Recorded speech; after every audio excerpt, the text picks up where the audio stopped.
Hi, this is Eva for Once Upon a Timeline. Welcome, everybody. Okay, let's see who is in. DD74 was first. Nikita, Joaquim, Dark Wolf Dan checking in. Peter Blundell. I think I'm using one of your MEs in this one. Shari D, welcome, welcome. Kai Lucas Zachary, the little itty bitty pity show. JG 1982. Janice Windsor, Cupie, glad to see you again. Heart's Truth. No. Jake T.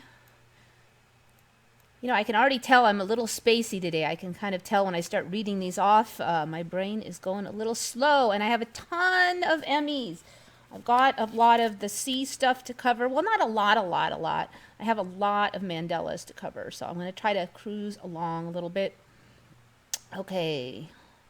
Of course, it doesn't bode well when I'm already spaced out. Okay, so I don't know if any of you guys have heard, but California Ready's army of C virus detectives. So they're really pushing this contact tracing thing. Hiring these thousands and thousands of workers. They want to trace everybody. I've already said that I think this is really weird. The virus is already all over the place. I don't think you're going to stop it. Estimates 5, 10, 15% of the population's already had it. It's just going to have to spread through the population. There's no doubt about it. The first storyline was that we're just going to flatten the curve so that the hospitals didn't go overwhelmed. Now, all of a sudden, we're going to try to completely stop it through contact tracing. That doesn't even make any sense. All right. So Gavin Newsom, the California governor, who is my governor, the new training academy, as Gavin Newsom calls it, is part of an effort to build an army of 20,000 people to test, trace, and isolate people who may have been infected. A new statewide database will help local health departments trace infected people and their contacts as they travel through the state. This is also a weird statement. I'm very excited about that innovation, said Madera County Public Health Director Sarah Bossy. There's a last name for you. It is something that we have needed for a decade in California because we often have cases in which contacts cross counties for any disease. I've never heard of once anything like that being needed. They even say the databases will focus on health issues. They didn't say it would be exclusively for health issues. It will focus on that. So interesting. There's a bunch of weird laws. It just seems like different states are testing out different ways to impinge on your rights. California is really pushing the contact tracing. Not that it's not getting pushed in a lot of places. But then you see over here, New Orleans will require businesses to keep logs of customers who enter. Yeah, very nice. Let me just make sure you guys are hearing me and stuff. Drip, drip, drip. Peter Blundell, $10. Thank you. Your stuff's coming up later in the show when we get to the Mandelas. MEs are now more bizarre than before. I have a bunch of biology ones. History is almost so far gone now for me that I was just watching a history show earlier, and it was like they were debunking myths for reality, and I didn't recognize the myths or the current reality. It's like I'm like 15 timelines ago before the current myths even. So it used to be when those shows came on, I recognized at least the common misconception, but now I don't even recognize that. So I think I better stick to my biology at this rate. I noticed that my history now, when I bring it up here, a lot of you guys don't recognize my version anymore. So I don't know. That's kind of spooky for me. But all right. So they're saying that they're going to have to like log in information of every customer. I mean, talking about a chore, especially what can you imagine Walmart? Everybody has to line up and write down their name before they go in. Or so probably going to make you like swipe your driver's license or something. I mean, you can just imagine, to get into restaurants, a plan Oregon abandoned. Civil liberties lawyers question the constitutionality of requiring businesses to track this information. So that one's kind of interesting. I don't know what would stop you from just giving them a fake phone number. So, of course, that'll probably happen. And then, we've got to take driver's licenses to prevent this from happening, and blah, blah, blah. I don't know. Doesn't look good. All right, so then let's get into, you guys have probably heard this because some of this stuff takes about 1 or 2 days to travel all over the internet, frankly. All right, so I talked before about patent number 060606 of, so basically 666 of Bill Gates, where the patent was for implanting some kind of device into humans so that their work activity could be traced, and they would only get paid during work when they were actually doing work. So it kind of sounds like a slave labor kind of a thing, but with the number 060606, that's pretty fishy.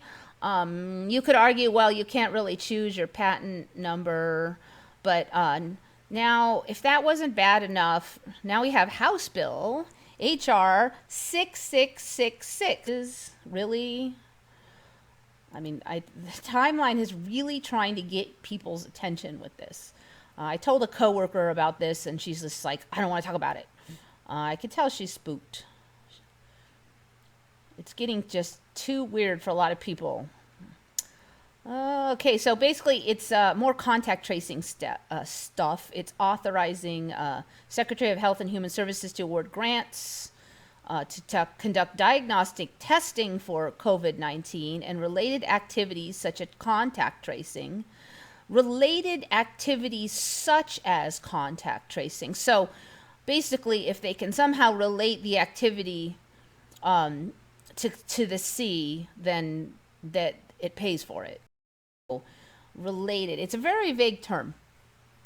Through mobile health units and as necessary at individuals' residence. Vague statement for you. So I don't think this bill has actually been approved, but it's called the Trace Act. C19, testing, reaching, and contacting everyone Act. Everyone, not just people who, everyone. Blah, blah, blah. There's nothing super exciting in here besides all that, but it's a lot of money. What was it? It was 1,000 million, 100 billion. Hundreds, thousand, million, yeah, 100 billion. The number's so big, I'm not used to reading that size. 100 billion for fiscal year 2020. So that's just for the rest of this year. So what, like 5-6 months? Such sums as may be necessary for each of fiscal year 2021 and any subsequent fiscal year during which the emergency period continues. What make you want to bet that that's not going to go away? I think I just saw some article earlier today. The C may never go away. It may be here forever. So yeah, they're milking it. But it's interesting, this numbers thing. I mean, really, if you were putting a bill through Congress that everybody's already talking about, mark of the beast, would you actually allow that thing? Wouldn't you just do anything you can and not have it be titled Bill 6666? I mean, that's just like ridiculous. It's like reality is like slapping people in the face, getting your attention. Even the people who don't want to see are getting smacked in the face with this weirdness. I've got some more coming up. Let's see what you guys are talking about here. I left California, had to come back, but I'm the actual real Hotel California, so I can't ever leave. I don't know, every place has got their things. I don't know if I'd rather have the contact tracers. Everybody's going to get those contact tracers. I mean, California is starting it, but this bill here, this HR bill, this is from Congress and this is nationwide, and a lot of states are talking about the contact tracers. Gavin Newsom is jumping in first, but he hasn't he's not talking about requiring logs at the store and stuff. So I don't know. I just don't know if there's any place that's gonna be all cherries. I just, wherever you are is where you're supposed to be, is I have a feeling. And if I feel like I need to be somewhere else, I'll move. But I don't think it's coincidence that you are where you are. You probably have a job to do here, maybe helping some people.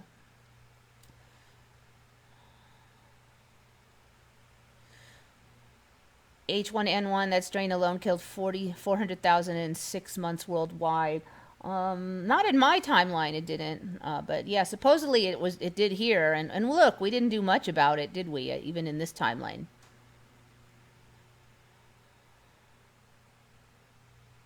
Da, da, da.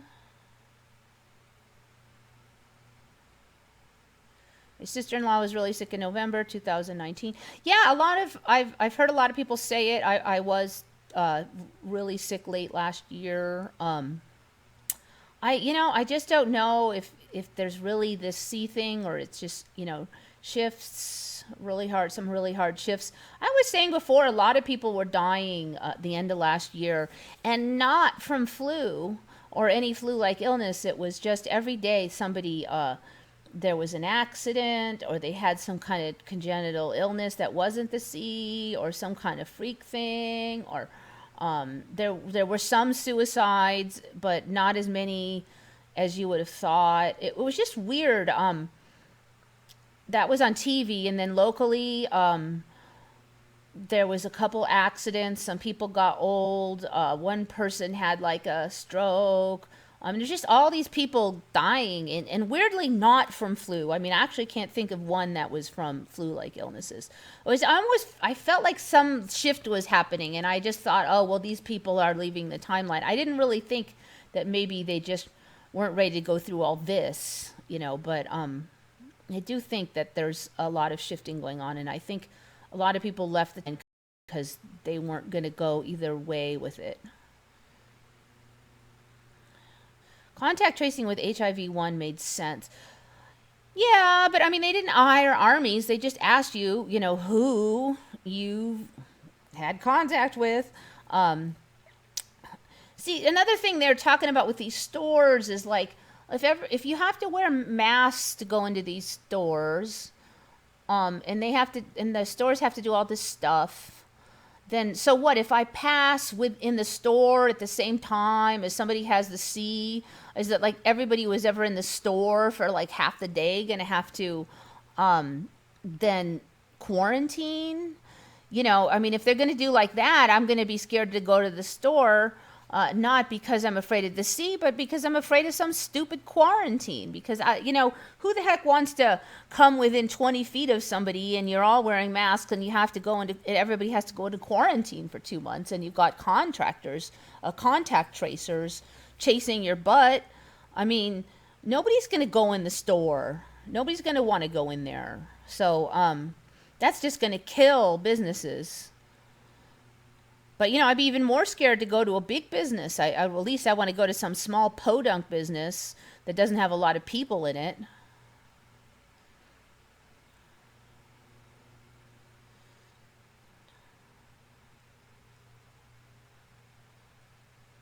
Fizzy Pop is in. Oh, and Peter, thank you so much for the $10. I really appreciate it. Something was not right with California even years ago. Yeah, I have to say, though, up until like last year, I thought the biggest problem was really just too much taxing. I do tend to believe that any state that has been one political party singularly for a long time tends to get corrupt. The two sides kind of police each other, and when they're not going back and forth, then corruption, I think, gets more entrenched.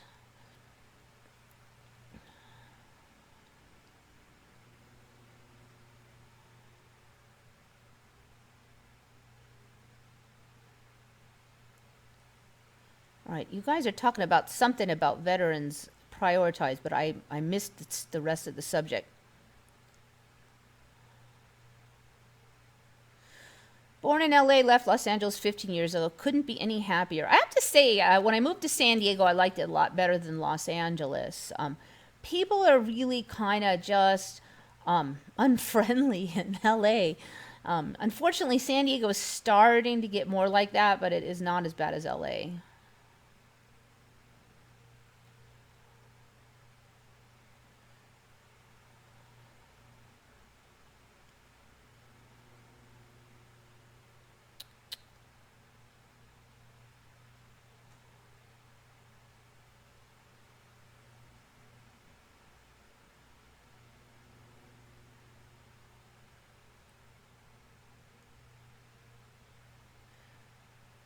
virus has been spreading since at least November 19. Yeah, I'm going to talk about that a lot. But yeah, at least current data. The sea is kind of interesting because they'll come out with a storyline. And then like 2 days later, there'll be a new piece of information that kind of changes all of the assumptions from before. And then you'll kind of get used to that. And then there'll be another one, and that'll change all of this. And then it's like every week there's a whole new storyline. I'm going to cover some of them. Some of them are more legit than others. I was saying before that I really didn't think that the sea could have just escaped China when they said it did, because China would have had to take a while to figure out they had a problem. It's not going to explode in 1 week. You gotta. And even if it's been there, it's going to be weeks before they finally go, something's going on. And then the minute that China admitted they have a problem, there was already cases like the next day in other countries. I'm like, it didn't spread all over that fast. It had to have been out earlier. And if it was out earlier, it's probably not as dangerous. And now, that storyline is starting to spread.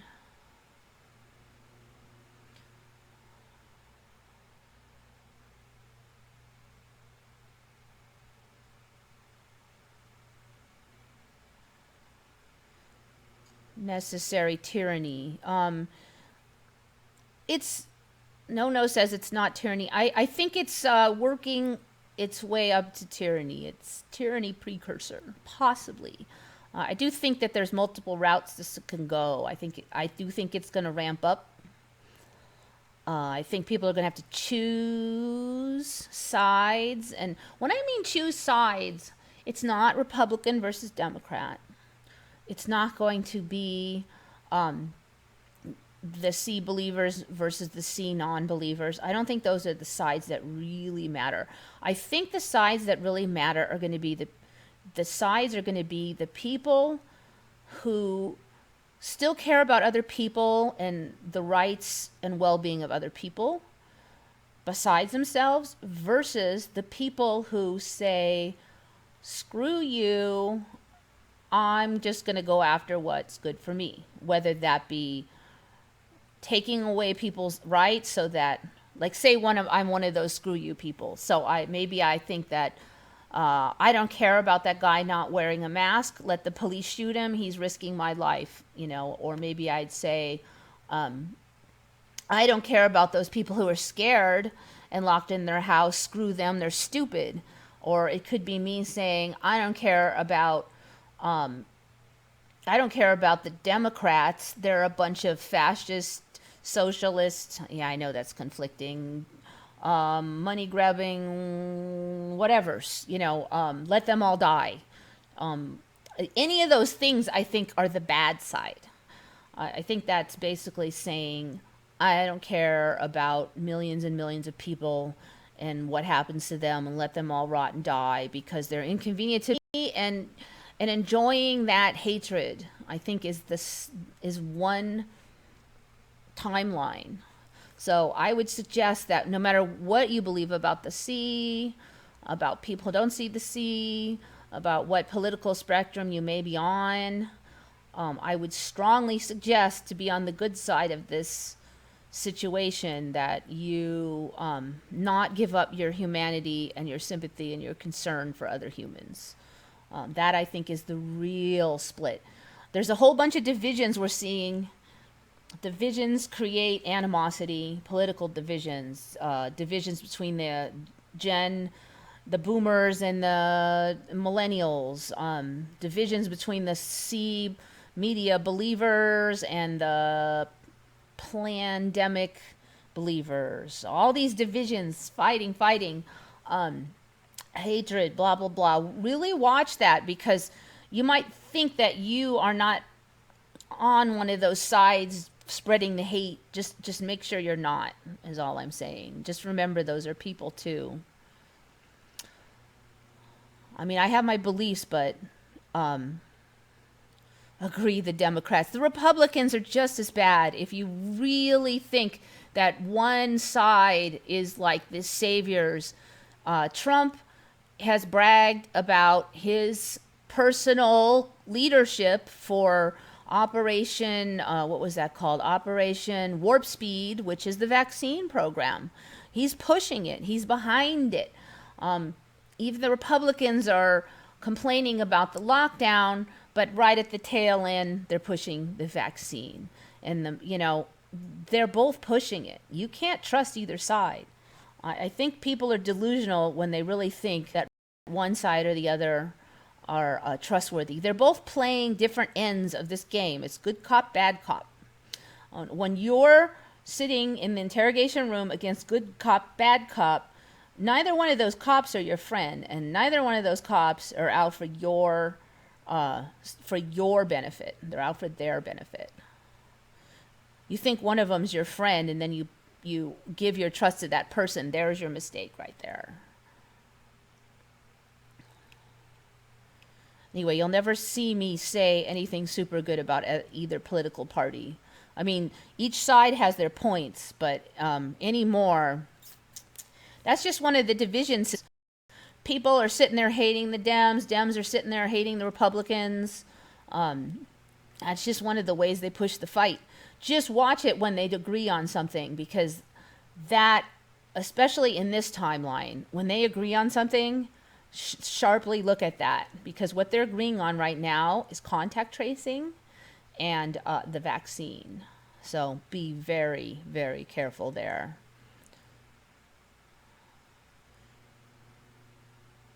They stopped worrying about the sea and made it all political. I just don't think the sea is that big a deal. I've already covered a lot of fakeness about pushing the numbers, and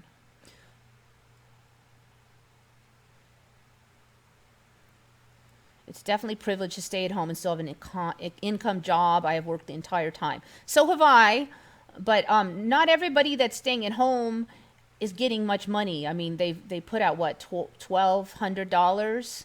I mean, if you have 2 cars, a mortgage, and bills, $1,300 for 2 months. That won't even cover 1 month, and you still got to get food. I mean, that is very little money. So, I mean, if you're a business person and you've spent 15 years building your business, it can easily be destroyed. A lot of businesses are going to be completely ruined by this. And even when they open up, they're talking about only allowing restaurants to have 25 to 50% of their dining room open. I mean, California, square footage is very expensive. I mean, you're lucky if you only pay $1 a square foot. Restaurants will go under. They need their whole dining room because people don't conveniently all spread out through the day. It's lunchtime packed. So that's going to cut their lunchtime and their dinner time income in half. Expenses aren't going to go down half. And they're coming off 2 months of almost no income or no income. Locally, they're talking about not letting buffets even open, and there's a lot of buffets around here. My husband had to work, and they cut his salary. Yep.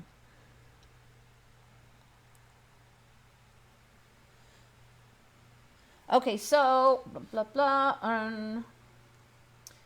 Okay, so I covered House Bill 6666, which is absolutely ridiculous. But again, I really think it's part of this ridiculousness is so people can see. I think there has to be a choice, and they can't just fully deceive you.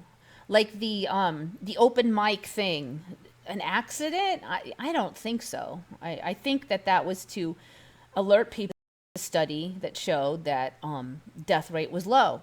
A whole lot of people then found out about that study that wouldn't have otherwise. All right. I don't know if you guys heard of this latest thing.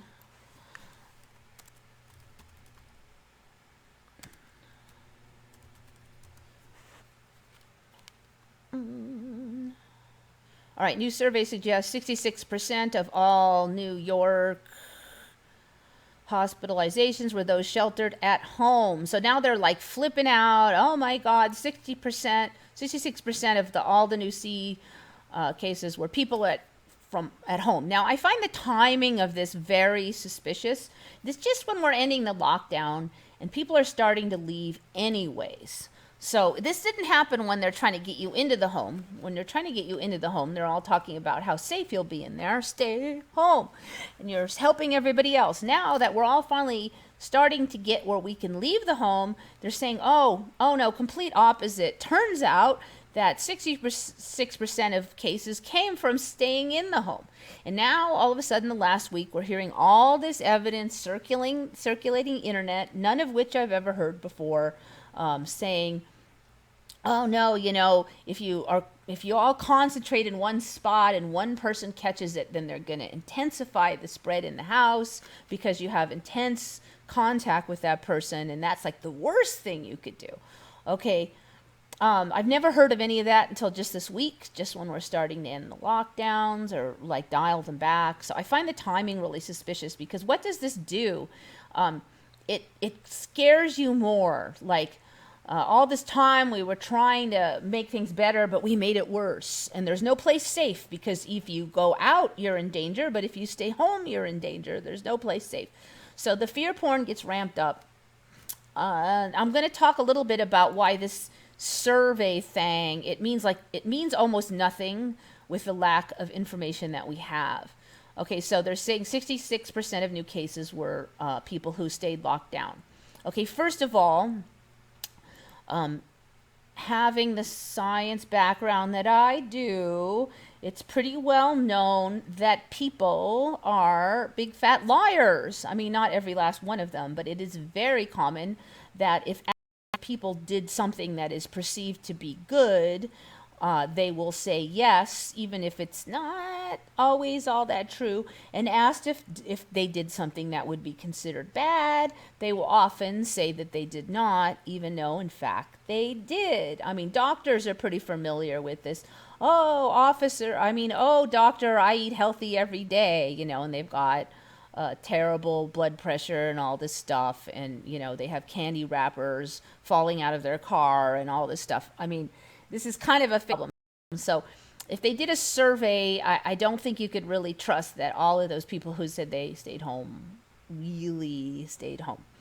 Okay, now we have problem number 2, that people who really did stay home are probably much more likely to be retired people, because you don't have to go to work because you're retired, so you'll stay home, and sick people.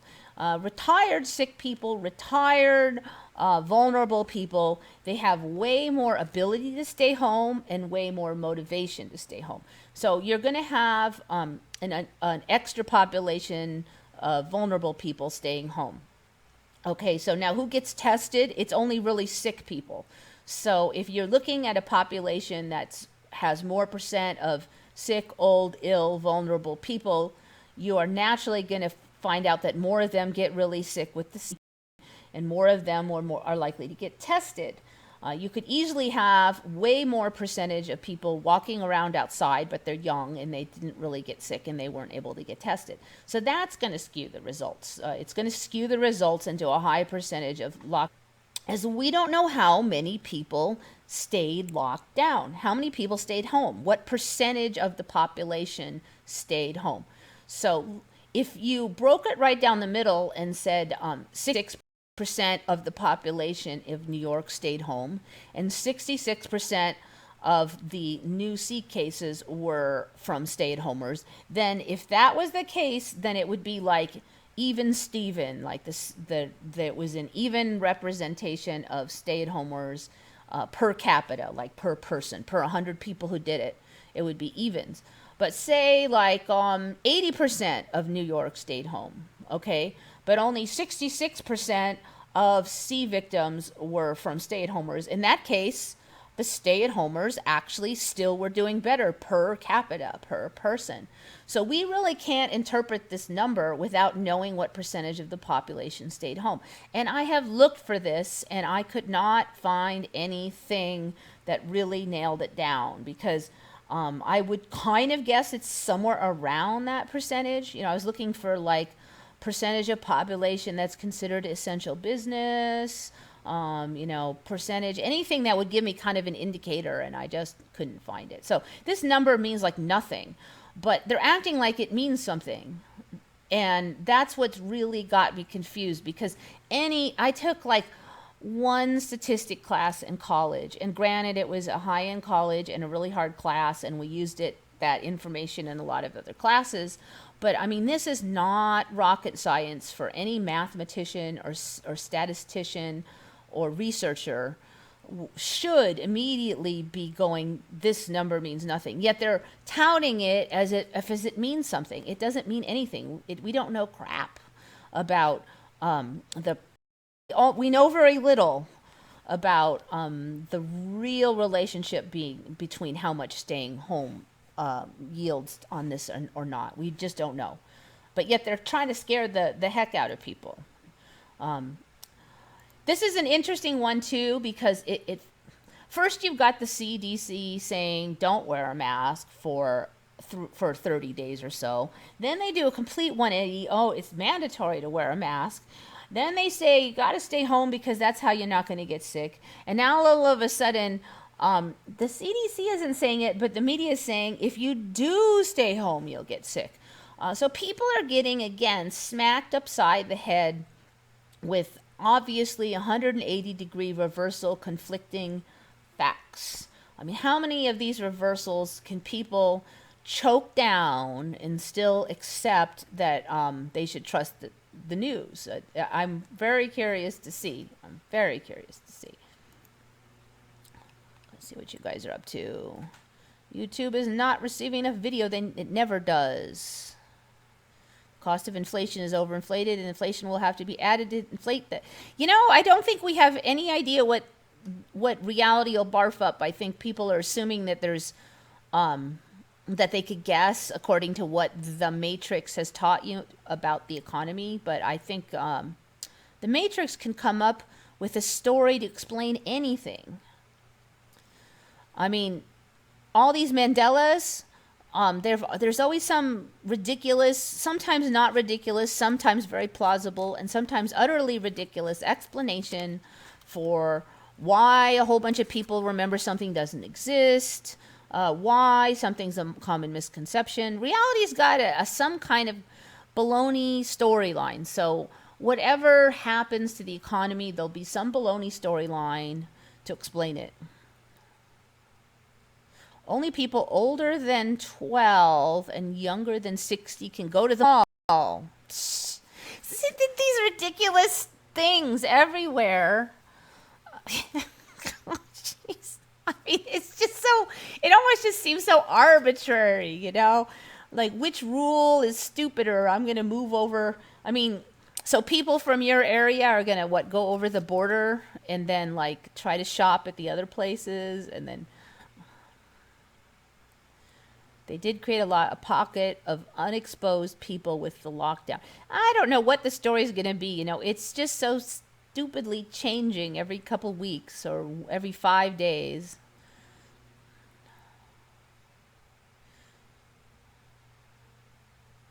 Yeah, there could be some good jokes coming through this thing, because I mean, the longer it goes, the more ridiculous it is.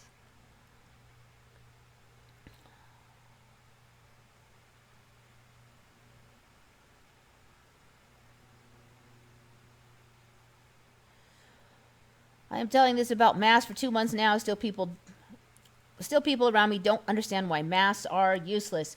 I covered this a long time ago, and when I really trusted that there really was a virus that was really dangerous or maybe dangerous, like a few months ago, before more of this data came out, if you look at research, it does suggest that everybody wearing masks would be a good idea.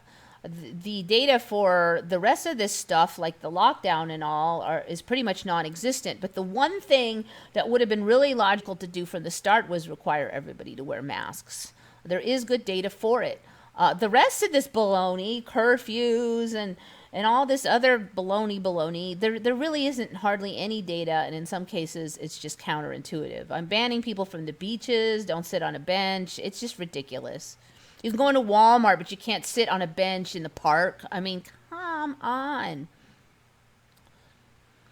Yes, Phil, we Aussies take our easy, relaxed culture for granted. I don't know. I've been seeing a lot of stuff on YouTube about the Aussie police arresting people holding up signs and stuff. I I don't know. I don't know. I was kind of glad I didn't. That's not the Australia I remember. A lot of the stuff I've been seeing lately.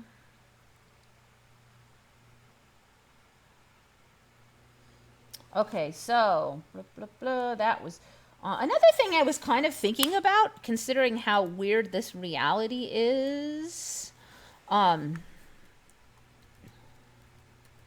Remember Trump's weird Cove Feifei thing where he typed that in a tweet and everybody made fun of him? Like, to make sure that everybody in the entire universe made fun of him, this thing went like this. It went totally viral. I just saw that somewhere, and I'm like, what the hell? It sounds like the C. I mean, the first three letters are the C, and then Fe is Fe is the code for iron. And then I was seeing things about they're saying how the C attacks the iron molecule of the hemoglobin, but then other articles are saying no, it doesn't. And even the story behind the famous coffee gaffe seems a little different. First of all, I don't remember it. Was a misspelling of the word coverage made in a viral tweet by the U.S. President Donald Trump. I do not remember anybody really knowing what he was trying to write, but right now it was coverage. I do remember him saying that, people who should know what it means or something. There was something vague about him, like trying to imply that it was on purpose. Let's see. White House Press Secretary Sean Spicer also stated, "I think the president and a small group of people know exactly what he meant." That makes no sense. Despite the constant negative press, Cove Feifei is the current statement that he typed. So this whole thing, where he denied it was a mistake and a group of people know exactly what he meant. I mean, really, you're going to start spreading secret messages in a tweet? It makes no sense, but it was so weird that it went viral. I don't know. I mean, I know I might be just way out in left field, but I just couldn't help but wonder about that when I saw that. And like I said, I don't remember anybody having any clue what that word was supposed to be. But right now, apparently, it was supposed to be the word coverage. What I remember is that it was just nobody knew, so everybody was joking about it.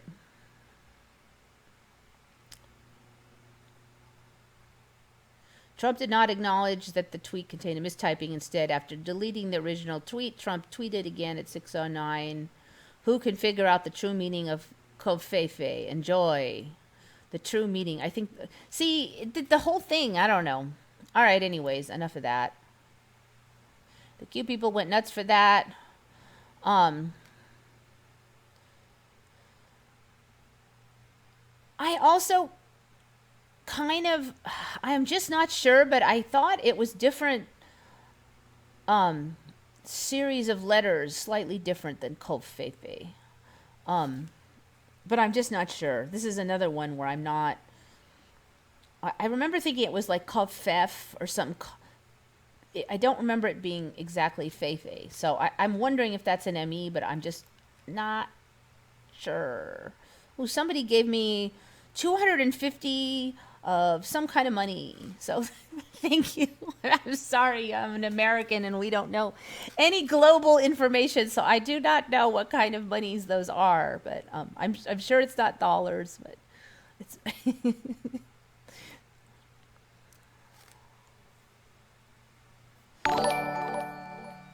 Yeah, Q, I'm sorry, I don't think that Trump is going to save you. Do not trust anybody right now that's a politician. That's all I have to say.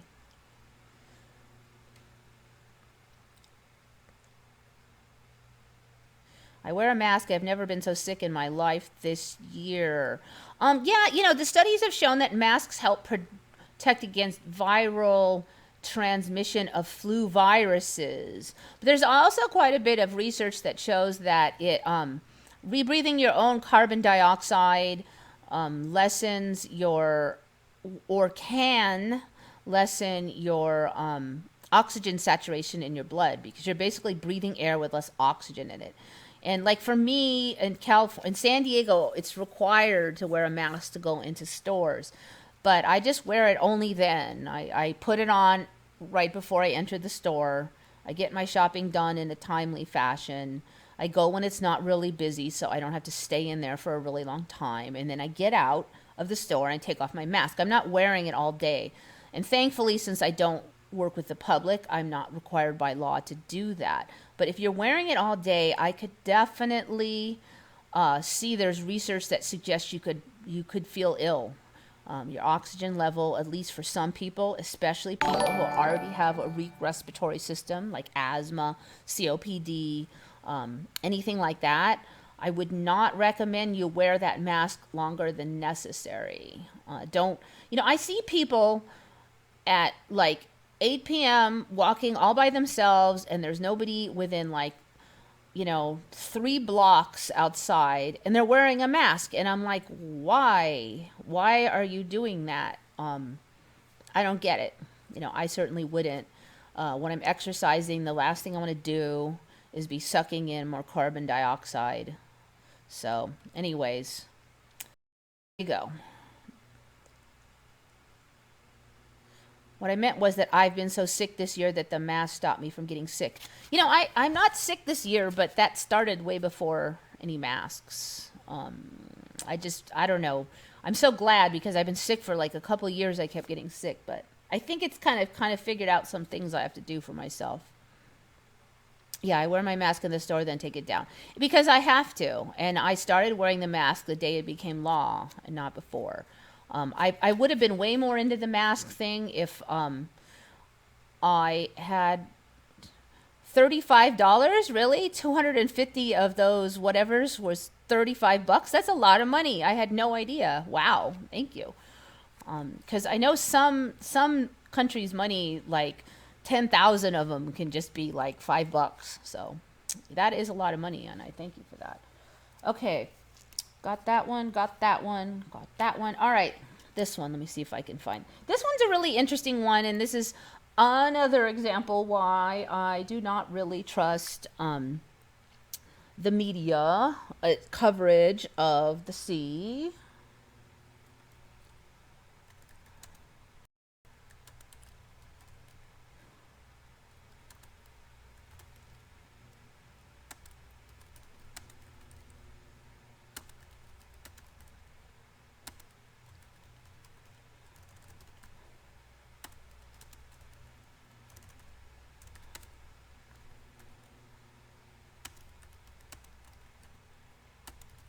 Typing this all in because Google is just so horrible month after month as far as finding anything. Oh, interesting. Actually, that one looks interesting, but WAPO is going to make me, Washington Post is going to make me pay. Okay, this one probably links it. I'm going to check this fact check just to see what bull they come up with. But, okay, so this Project Veritas, they're basically kind of like a far right program. So I don't watch any of their stuff that's too political. But what they come up with is this interview, looks like they have it here. And the title that I found was CBS Michigan Health Center workers stage fake patients in COVID in the C19 testing line for CBS News. And it was the YouTube Project Veritas channel. So that's Project Veritas channel. I don't know if the original video is still up. This is the kind of thing that YouTube likes to take down. This information came from Linda Espinosa, commenter on the channel. She pointed me to this video, and so thank you so much for that. Okay, so basically what happened here is this guy found out about, there was a testing site, like one of those mobile testing sites. And what happened was that CBS Morning News was scheduled to film there. And when they showed up, there wasn't anybody in line for the testing. So they had a bunch of people from a neighboring building, company, get in their cars and line up in their cars to look like they were sea patients so that they could film. And of course, they made the line stop, and then the testing facility was pretending to treat these people. So I'm like, since when does a government worker just cater to the media? I mean, if I'm there supposed to be testing sea patients and the media tells me to test fake people, I'd be like, you know, screw off. I mean, I'm busy helping sick people, and, you know, get out. But apparently they were told by their boss to cooperate, and the whole filming took like an hour, and they would make the lines wait until they got their cameras positioned. And another thing they said was, so this guy goes through and he interviews all these different people. He interviews employees of the building that were asked to wait in line. He interviews people that actually work in the testing facility, and ask them if they were testing real people or not. And it's, so it looks, you know, about as realistic as you can realistically get on TV. And then this Project Veritas packaged all into a nice interview. Okay, so very interesting. The other thing that they mentioned, which I think it's interesting, in case there wasn't enough drama, is they do say that one or two real patients got in the line, and then those patients had to wait for an extended amount of time while this videotaping was going on. You know, you would think that those patients would start honking their horns and telling the camera crew to get the F out of my way. I certainly would if I had like the flu and I was afraid I had the C, and some camera crew was holding up the line with their crap. You know, I would probably get out of the car and stomp over there. And you know, if I'm healthy enough to drive there, I'm healthy enough to stomp over and act obnoxious because I feel sick. So the whole thing is kind of interesting, because you know, it does make the media look really good, but I mean, really bad. But then you do have to wonder, you know, is this another creation of the Matrix to breed division? I don't know. CBS News statement. CBS News did not stage anything at the Cherry Health facility. Any suggestion to the contrary is 100% false. These allegations are alarming. We reached out to Cherry Health to address them immediately. They informed us for the first time that one of their chief officers told at least one staffer to get in the testing line along with real patients. No one from CBS News had any knowledge of this before tonight. They also said that their actions did not prevent any actual patients from being tested. We take the accuracy of our reporting very seriously. Okay, so their story then is that I don't know how those extra people got into the line. And it's just all that everybody just decided to jump in the line for you for no particular reason, and we had nothing to do with it. That's actually pretty smooth right there, because they're not really denying it happened. They're just denying responsibility. That's classic. Of course, it makes no sense. I mean, it's not logical nor likely, but I just want to go see what this fact check one, because I have caught, how did I get to there? Okay, wait. Google fact check. I've just noticed that that Snopes and them have really jumped the shark too. I mean, they used to at least sound plausible, but lately, if you know anything about the thing in question, I mean, like, their bias is so obvious. Right-wing activist group, they have to mention as right-wing, of course. Made the claims of the fake lines. Okay, what's the results here? Picked up by outlets. CBS issued the statement.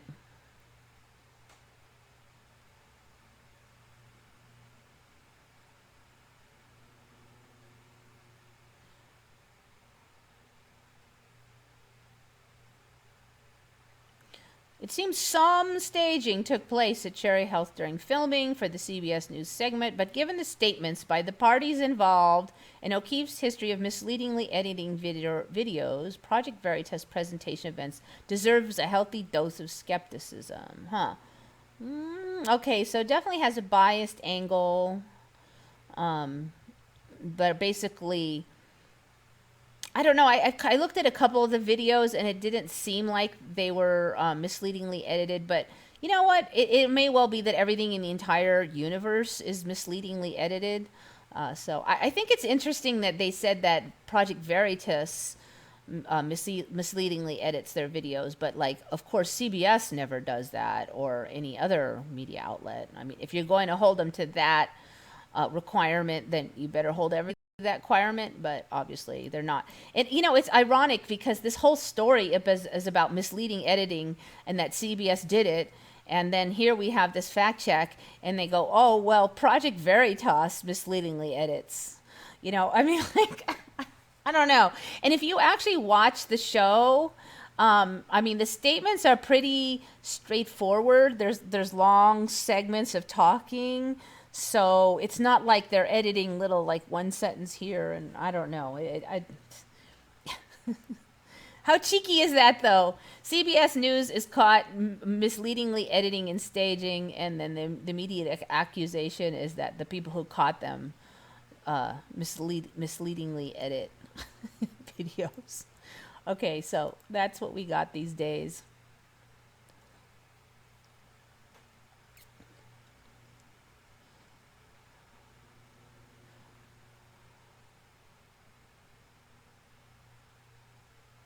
Since when is that the sign for Chinese and Japanese currency? I don't know. That's why I say I have no idea what that money is.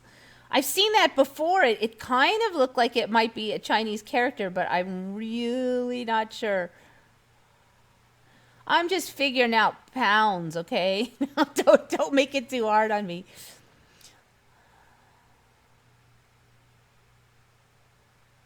Never used a mask in this, but I have seasonal allergies that can set off with one cigarette or breeze. Yeah.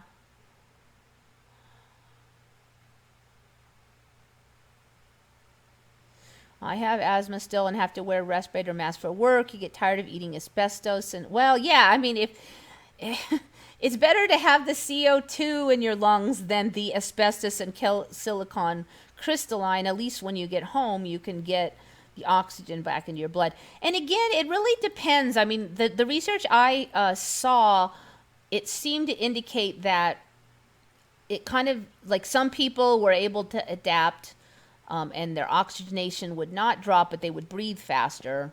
And some people would just drop a tad. And it depends on how bad your asthma is. If it's just a tad, you know, you might still be able to. I know when I used to have a lot of asthma, I had some really strong lung muscles, because I just was used to just cranking those lungs.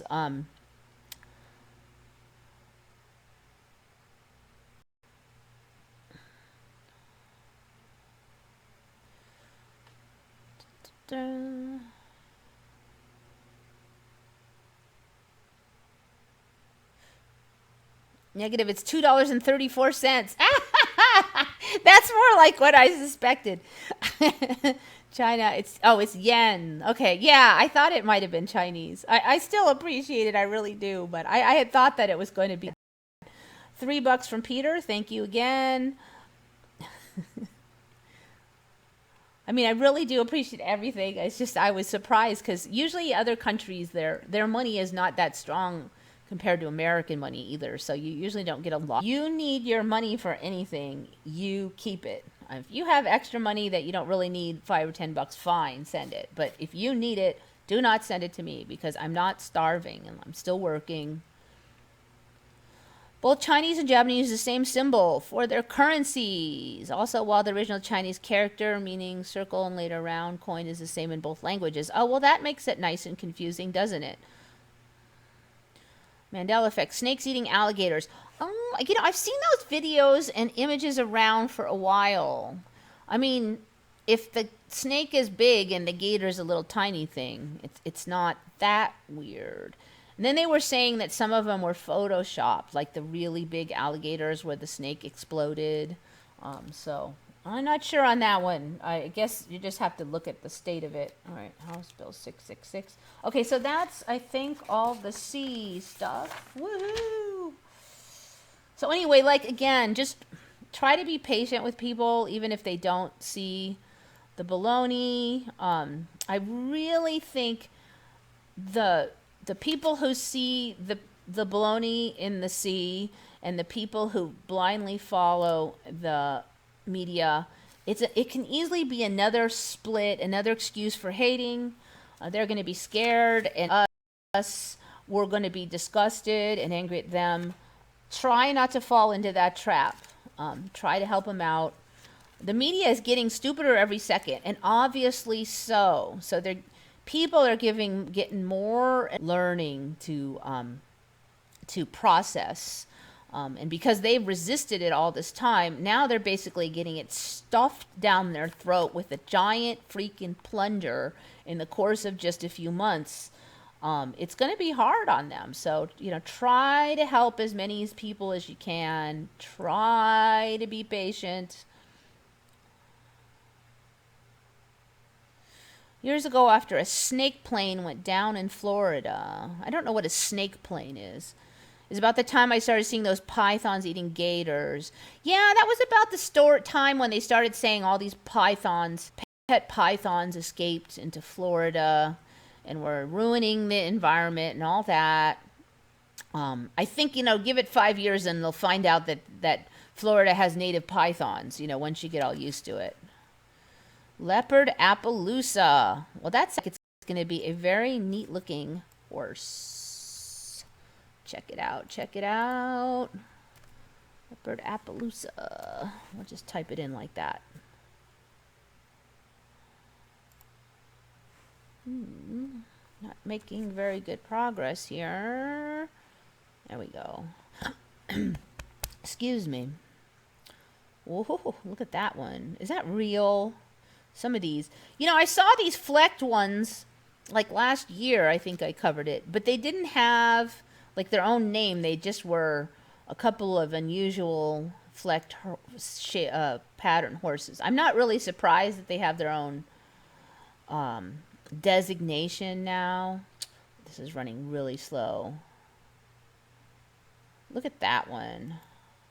You're getting a lot of like dogs with this look, not just the old-fashioned what is that one that famously does have spots, but with the vitiligo. Wow, look at those. I wish I could make it bigger, but I hope I'm still streaming. Tiny mammals. I got subs on my YouTube channel lately and I'm not doing anything. Huh.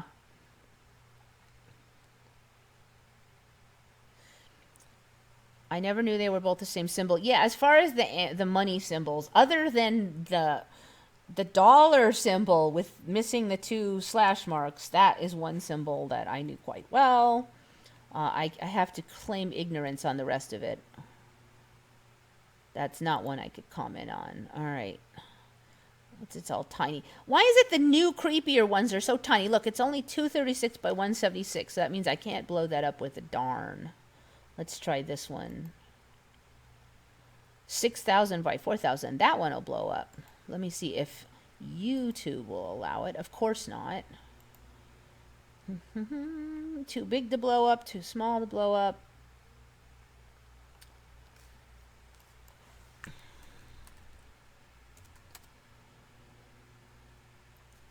Probably should just look and see what they say.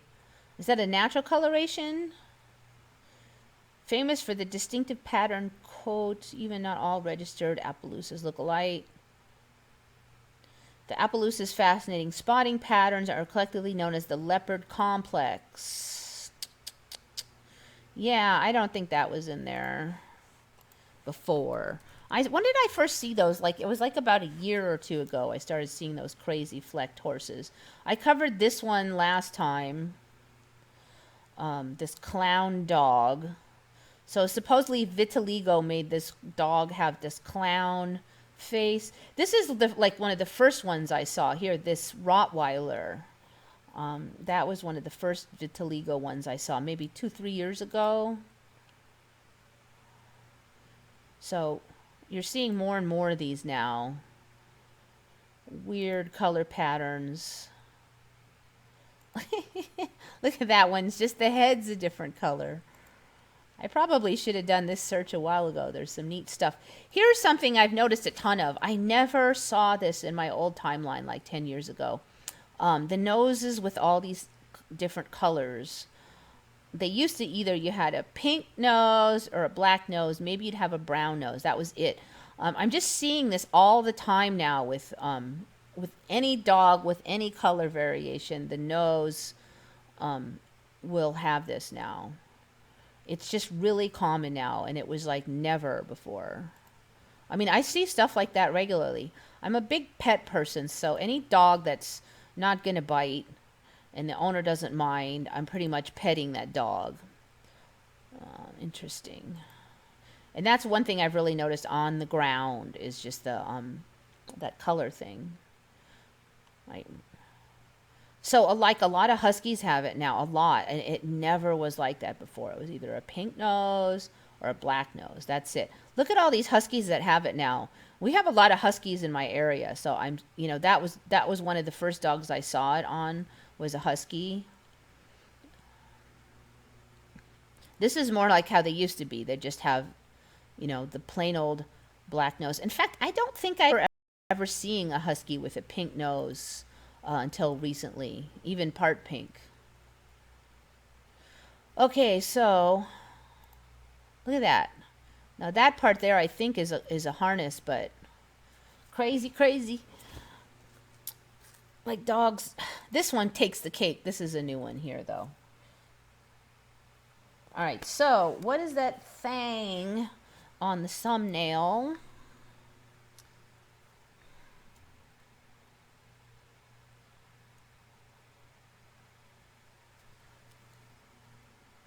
Yes, that's it. I can't read my own writing. Probably should have typed it over there, but oh well. Here we go. Blink. Okay, so this thing is the masked lapwing bird. So it's this really weird face where I'll show you kind of the front view if I can find one. There's the face. Now, what's weird is I have been tracking these claws on the wings on these birds. And when I first discovered them a few years ago, you couldn't see any of them easily. They were little claws, like hidden up among the feathers. Now, for those of you who didn't watch my show a long time ago when I covered this, the fryers that you buy from the grocery store suddenly started having those, maybe like 4 years ago for me.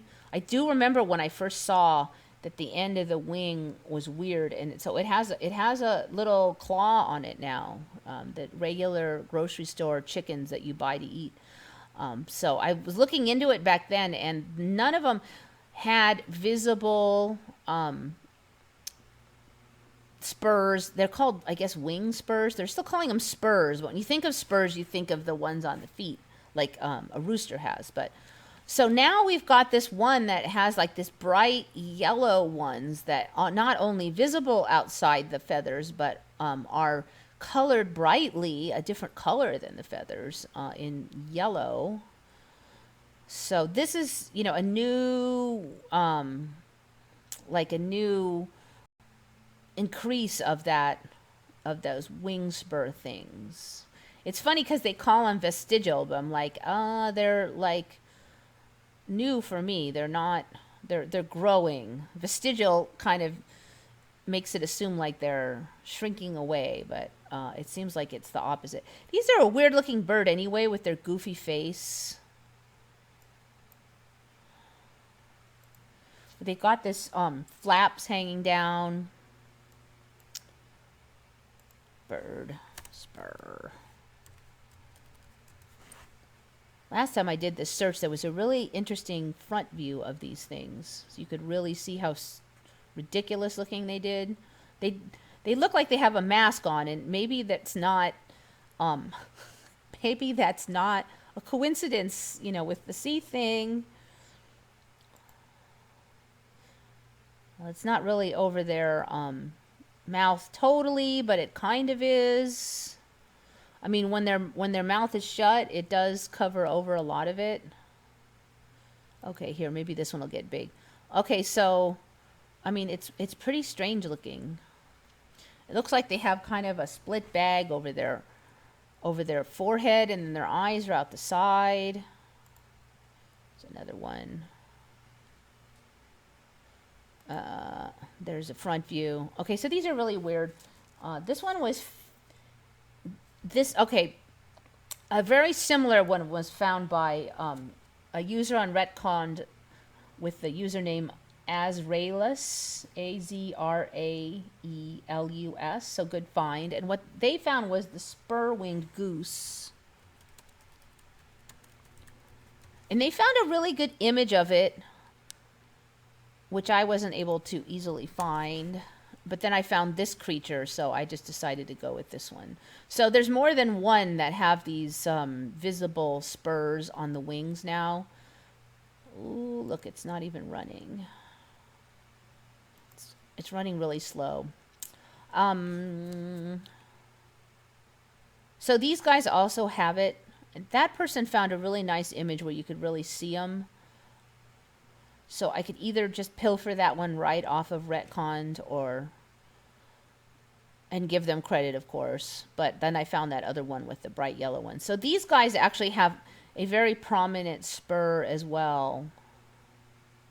I'll probably find it in my images pile if it will load in the next millennia. I may regret trying to open that. Oh, it did open. I think there's the one they found was spur-winged goose. There, this is the one they found. You can do it, loading.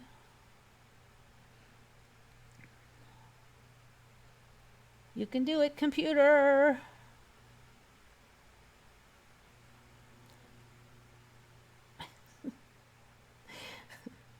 It's a lot for the poor computer.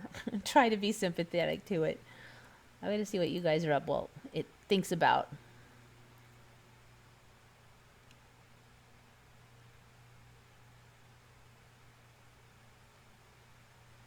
They want us to be divided on purpose. Truth is the way. Yes, but also patience.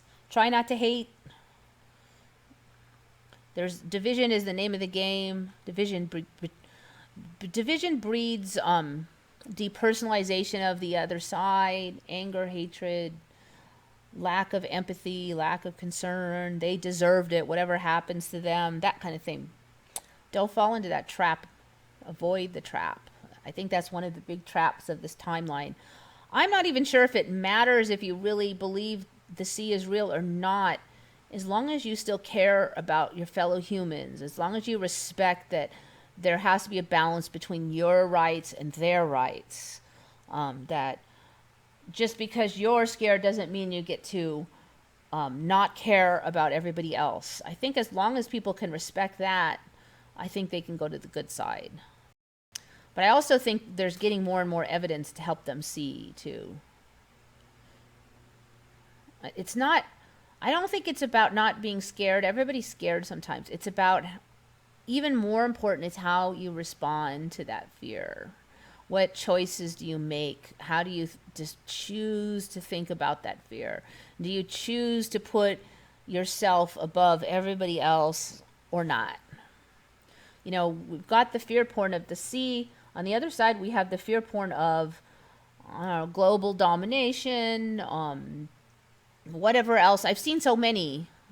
Aliens taking over, the deep state taking over, some religion taking over, whatever.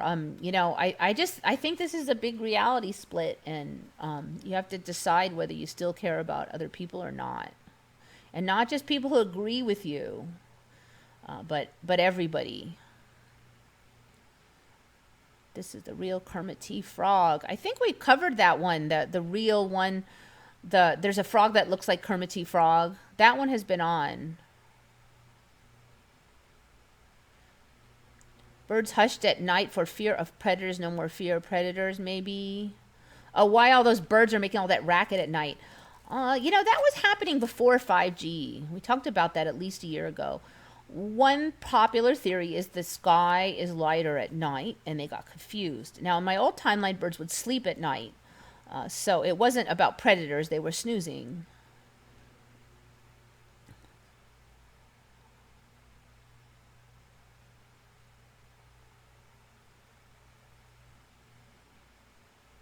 Oh, yeah.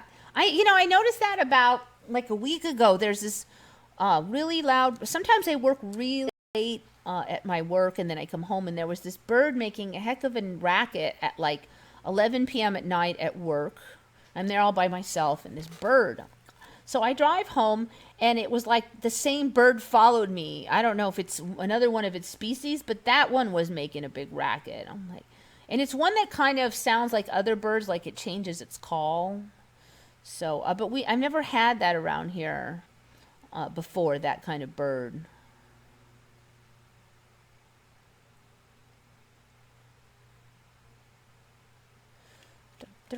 Okay, so that's that front page. Okay, this one is a weird one.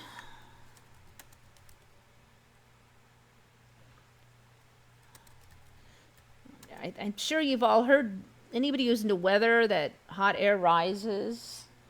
So apparently that is not exactly right anymore.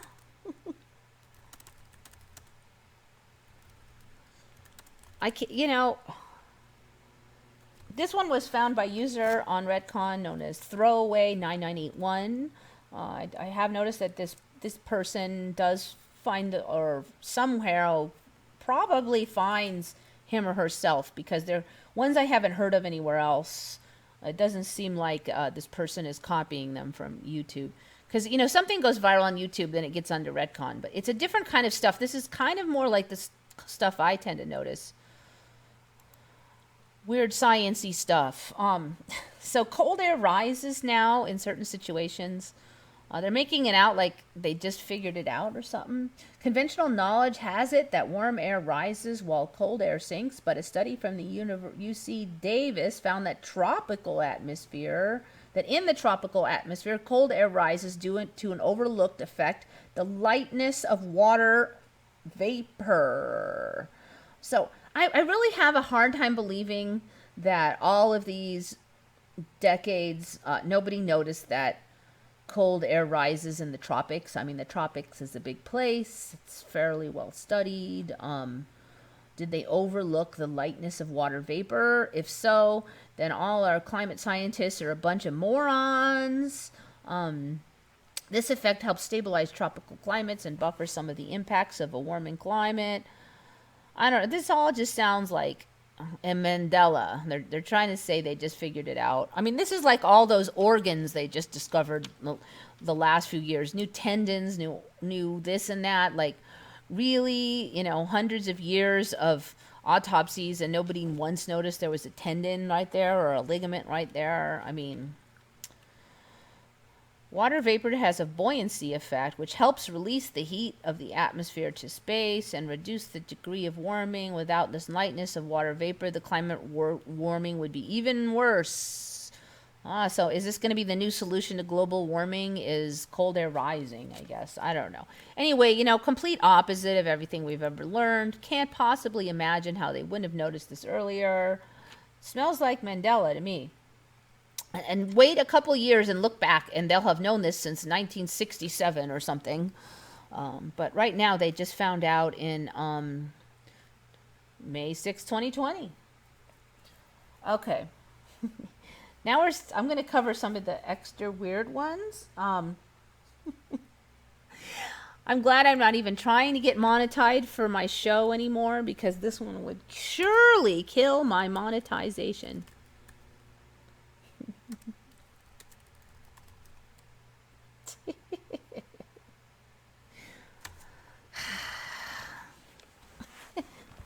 So apparently the duck man parts grow and shrink seasonally.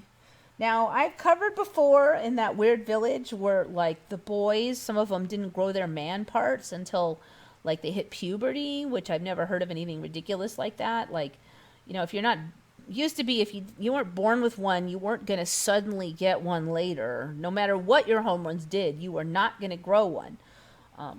Men everywhere are all probably hoping that the secret to those growing ones to give me that hormone.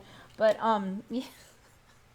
So now apparently they can grow and shrink, and ducks do this. They have seasonally growing man parts. So not only did they grow out bigger during the mating season, and what's up with these blue-billed ducks anyway? I mean, it's a crazy thing. Okay. But they grow bigger if they have more rivals. Well, I'm like, is it really that so exhausting to have it long all year? I mean, it's not like it's this, it's not like it's a whole nother foot or something, but I don't know. It just seems like nature just wants to get weird. So yeah, that's the story. So they were saying they grew a bigger one if there was more rivals. They kept it for the entire season, and then it shrank back down. I kind of had to look to figure out what happened to it after the season, but yeah, they did say it shrank down after the season. I'm like, at first they kind of sound like it would just grow bigger and stay there, but no, they're saying it's seasonal. I mean, it's crazy. I think the other thing was that, no, that was for the shrews. Okay, so if you think that is weird, men, don't get too excited here. Okay. This kind of seems related to, because it's the other head now. The other head can grow and shrink in shrews. Shrews, okay? I don't know. This whole thing just sounds like a giant sex joke, okay? Because shrews can be another word for, angry women, but we're talking about those four-legged mammals now. Shrews can shrink their skulls to survive winter. Ducks can grow their man parts, and shrews shrink their skulls. I don't. Is it really that hard to just go into hibernation or something? You gotta shrink your whole noggin. Just take a freaking nap. It seems like there's easier ways to solve this problem than to shrink your whole brain. So the argument here is that they shrink their brain because the brain takes a lot of resources and like glucose to function. And so they'll just shrink down their whole brain, like their whole skull and everything will shrink down for the winter. So it shrinks down for 15% in the autumn, starting in the autumn. And then in the spring, it only grows back by like 9.3%. So apparently their first year they're alive, they have the biggest brain. And then it shrinks down for the winter. And then when it regrows, it only regrows half size. It's kind of the reverse, because usually you think that age causes brain shrinkage, right? But it's just brain shrinkage. It's not skull shrinkage. In this case, it's skull shrinkage. So it both shrinks and regrows. Another thing I noticed is they said that these things use echolocation. It used to just be like a couple sea creatures and bats were the only things that used echolocation. Then you started hearing about humans can do it. When I first heard about humans doing it, they could kind of see where obstacles were.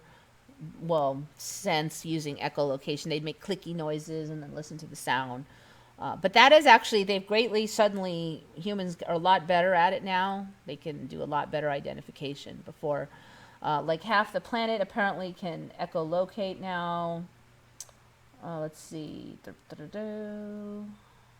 I looked up echolocating animals, and shrews, tenrecs, maybe hedgehogs, some birds, and humans are on the list. If you remember the tenrex, that's another ME that's like one of the first mandanimals. Mandela Effects had it on the front page of his show all the time. They're on there, tenrex. Now there was this black and white one that later turned black and yellow, and it was, ooh, they look a little different now. I'm gonna have to go look at one of his old shows and see how it looks. But so these little guys, when they first showed up, they were black and white, but now they're black and yellow. They look a little more spiky than I remember. The head has got more flair. These guys are one of the early mandanimals, so not surprisingly, they can echolocate. Dum, dum, dum. Okay. So again, with the craziness, you really got to wonder. I mean, I don't think we're done yet. And lately, there's been a lot of. My last page, I'm like almost done with the first page, and I have 2 pages of Mandelas, and there are some really weird ones on the second page too. But okay, yeah, that one's a really. So here, I don't think I owe anybody credits for any of those. No, Cold Air Rises was the last one. Yep.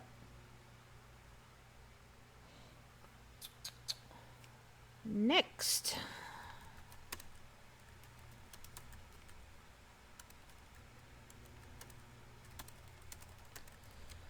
So last week we covered how the extreme heat of Mercury causes it to form more ice. Apparently extreme heat now causes ice formation. And Mercury has ice and even some polar regions with a lot of ice. And its extreme heat causes it to create more ice. Okay, so now we have the reverse. Now this one was again found by user on Retcon, who goes by the username throwaway998i. That's the same person that noticed that Cold Air Rises. So apparently stars now make water, like they're giant sprinklers. So this baby star blasts jets.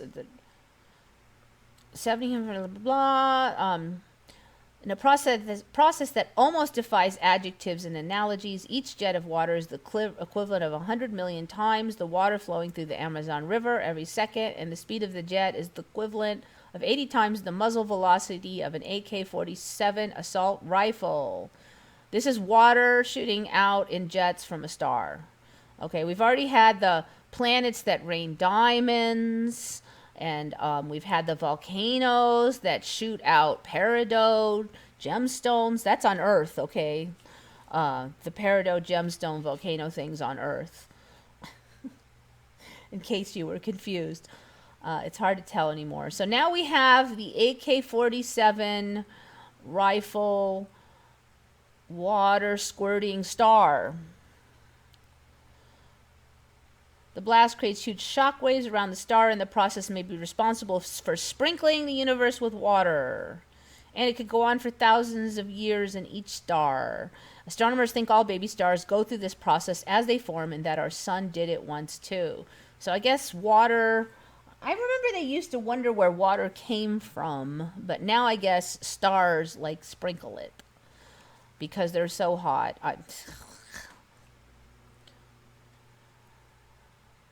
We don't know the launching point or the exact launching mechanism.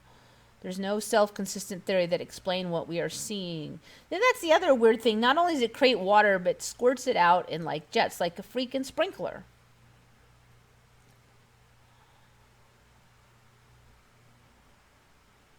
So it shoots out as gases, and then when it gets into space, the molecules interact with the dust surrounding the star to form water ice. The water actually pulses like a fire hose with an unsteady water supply. They fly at 120,000 miles per hour. As a pulse starts to slow, it's rammed from behind by pulses moving faster behind it, producing bow shock wave. Okay, anyway, so yeah, stars produce water now. Baby stars. Good job, user. Throwaway 998i. Okay, now I have a map one. I don't think I covered this one, but there is a chance I might have.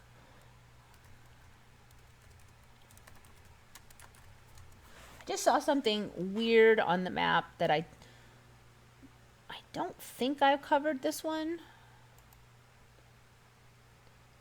See if I can find one with a decent size. Actually, let me just try that. No, that one's way too tiny. Nope.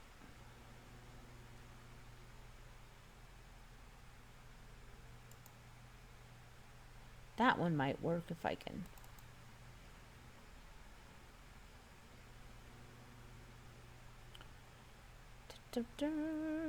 There it is.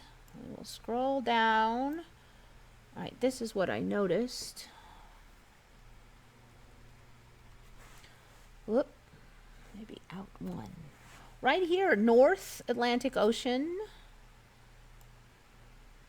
South Atlantic Ocean. I don't remember there being a North and South Atlantic Ocean. There was just the Atlantic Ocean. So I don't know if this is going to get a little smaller in here. It's definitely getting kind of congested in between Brazil and Africa over here. So it's getting split. And then there's also,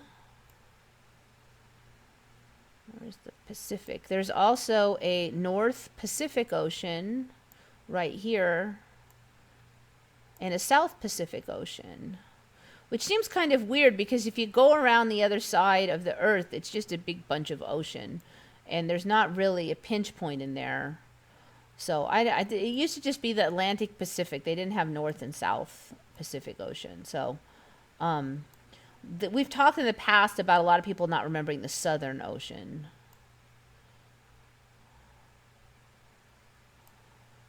So yeah, keep your eye on these Arctic oceans. Are we going to get an east-west Arctic? Not yet, but I don't know. Okay, so there's that one. Saw that a couple days ago. All right, I'm going to see what you guys are up to because I've been yapping away. Africa seems skinnier at the bottom.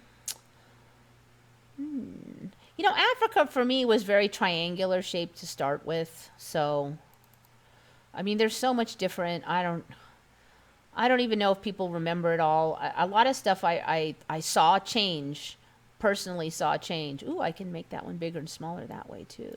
Interesting. Of course, now it's stuck. Like this whole area, the Norway, Sweden, Finland thing, for me was way smaller and it was stuck on top of Poland. So when people talked about Poland, they don't remember it being coastal, and then everyone's like, well, what was on top of it? And I realized that this was on top of it. It had gotten bigger and bigger and bigger, and then it jumped over to here, and now it's inflated into ridiculous proportions. I think actually that a lot of Europe is just shrank, and they have it, and comparison wise it looks like it. Poland looks really big now too. I mean, Poland was not as big as France before. Germany was not as big as France before. Kazakhstan was teensy weensy eensy. All right, so what else do I remember? Can we go down a little bit? Okay, so this whole Saudi Arabia area here, that was teensy weensy compared to what it is now. Iran was way smaller. India was way bigger. For me, Africa was more triangular shaped. This area has just grown and like chewed off a giant corner of it. This knob has gotten bigger. It was more kind of like this before. So I would say that, I don't even know. I mean, it's the shape is so different. I kind of want to say yes, it's skinnier, but in another way, I just want to say the whole shape is so different. I don't even know if oh, Madagascar is massive now compared to before. Another thing I remember is I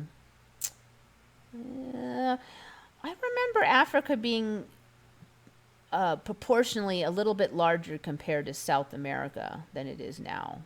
I mean, it's still bigger, but it seems like it seems almost the size of North America. I do remember it being a little more hefty in comparison. You can see how far South America is way over. South America just keeps cruising east. It's almost all the way past the United States now. But the United States has this weird leg sticking way out. It did not used to have this giant, I want to say it's a chicken leg, but that's not really right, like a pig leg or something sticking way out. The big leg was Florida, but now it looks like a nub. This thing is huge. And this thing, I mean, we had one big nub, and that was Florida. We did not have this giant leg thing sticking out. So, I don't know. There's just so much. I could just go on forever on that. Miss the North Pole, ice above and below, polar bears, penguins. Yeah, just for me, it was polar bears and a season for penguins. And the rest of the time, the penguins were in the ocean. And that was it. World map gives me vertigo lately. Oh, it's been giving me vertigo for quite some time. I can definitely to that. Gibraltar Strait is tiny. Land saved off on the left side. I'm gonna go back down here. Yeah, I don't know if it's that or that this nub is like bulging out. Maybe it's some of each. I just it's turning into like it used to be triangular, but that whole end has been sucked up by Saudi Arabia, and then this thing is bulged out. It just I don't know. It's making me crazy. Everything is just so different now. It's just hard to even compare anything to anything.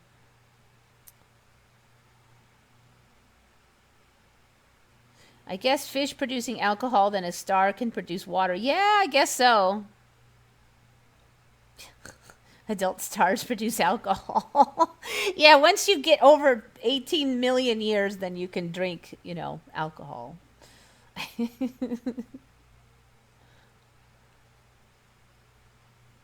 Pole dancing for children. Yeah, I know. Shrimp making the sonic boom. Yeah, I know. I've covered those before. Echolocation could save a lot of stubbed toes. You still have to make the clicking noise and pay attention, though. That's the problem. Stars are surrounded by dust. Actually, yeah, that's a good point.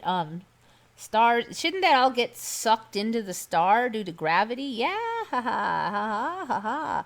Yes, that's a Raul Belinci. I didn't notice you came in, but yeah, actually. Let me just type it in and see what we come up with here.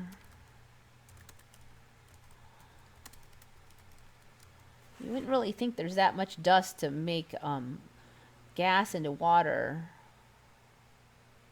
Star formation stars are born within the clouds of dust and scattered throughout most of galaxies.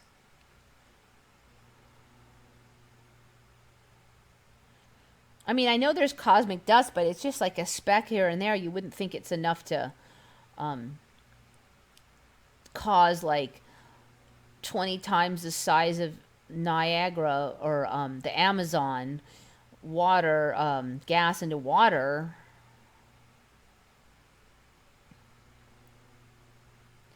You would think that the gravity of the star would suck that all in. I mean, isn't that kind of the storyline? Newborn star erupts after binging on gas and dust. I don't know. Maybe you could... Well, no, that doesn't make sense. I don't know. I can't really... I'm trying to make it fit with my knowledge, but things are so weird here. I'm sure there's some kind of weird story.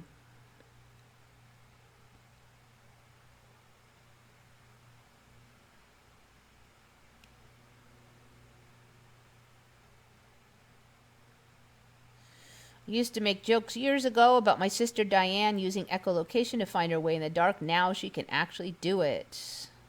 Really? She actually can? I mean, I know humans can. I'm just kind of curious if I tried to do it, whether I would. So I was watching this video. Now, when this echolocation thing first came about, that humans could do it, I watched a video where they showed blind people doing it, and they were basically like, okay, I think that's a bush over there, and I think that might be a house, and it was about that accurate. Like, you wouldn't run into large objects or bushes, but they weren't really sure the item. But this last video I saw, the guy, he knew it was a tree, he knew the shape of the trunk, he knew the height of the tree, and he was able to come up and put his hands within inches of the sides of the trunk without touching it. And he was able to go, here is the exact boundaries of this tree trunk. So it was a lot more specific than the one I saw last time, and when I researched it. That was probably 10 years ago, though, maybe 6. It was before I knew of the Mandela that I started hearing about that. No, Eva just meant I'm shocked humans can now apparently echolocate. Yeah, I really did hear about that some time ago, and I was really fascinated with it, so I did look into it at that time, before the Mandela, because I had never heard of such a thing before that. So you would think that this wasn't just a recent invention by humans. You know, they supposedly have always done that. So there's not really a good reason why suddenly a lot of humans are way better at it. In fact, blind people probably have more assistance now than they ever did in history. I mean, according to the official history. So they would have been really good at it before, because you wouldn't have had, you know, all this, the help that you have now. Okay, so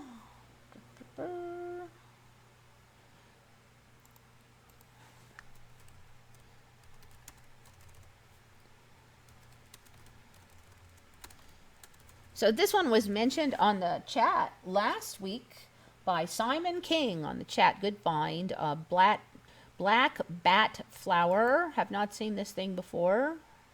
It kind of looks like a creepy bat. I definitely wanted to get this one because I thought I might need it for the thumbnail, but it turns out I had that other weird bird thing. So yeah, I've not seen this bat flower before. They're pretty cool looking. Because they look like bats or something. Gothic garden.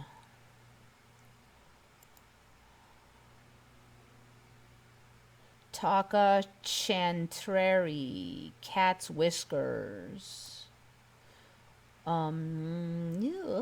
Looks like it's a many-foot bat.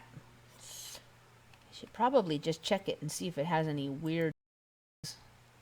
Wait. What was that I just saw? I'm really suspicious that this is probably not a real one, but I'm going to click on it.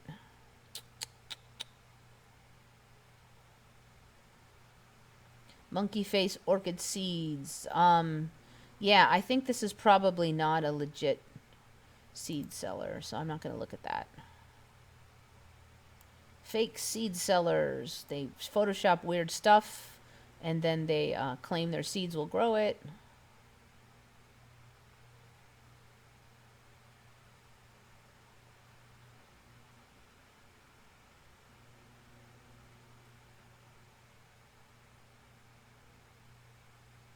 I'm not seeing anything obviously super weird about it. Oh, they have a white one. Okay. Anyway, cool. All right. Now, this is an oldie, but it has upgraded itself.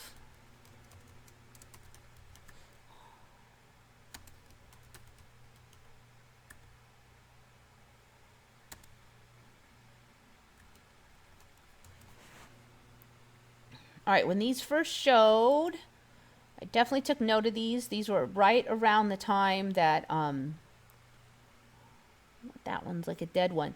Right around the time when the Mandela was first kicking off. I think they're a little different now. I remember them first of all, they look like they have arms and legs now. Like they have 4 different side bunches to their sprays. I don't remember it looking like arm and legs. I remember it being more kind of just like sprays and not like arms and legs. And if you look at them now, you kind of can imagine them crawling along on these like 1, 2, 3, 4 appendages here. So there's that. So you'll probably remember that this is not the exact image, but when they first came out, there was all these images, this one image everywhere of somebody holding it in their hand. So you get an idea of size. Supposedly this is some kind of sea slug here. And even now, there's a lot of images of people holding these things. All right, that one's holding it with a bit of water. This one has it right there. So what's the issue now is that these things apparently have this super nasty sting. Let's see what I wrote about it. It's supposed to be super, super painful.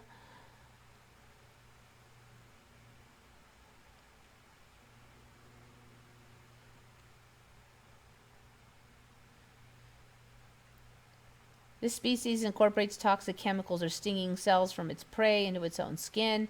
So holding it like this, they were describing it as like really painful. The glaucus atlanticus, which is that thing, can produce a more deadly sting than the Portuguese man of war, depending on the amount of venom stored inside its cnidosacs, however you pronounce that. So holding these things are super dangerous. Now, in my old timeline, the man of war sting would kill you. I'm not sure if it does now.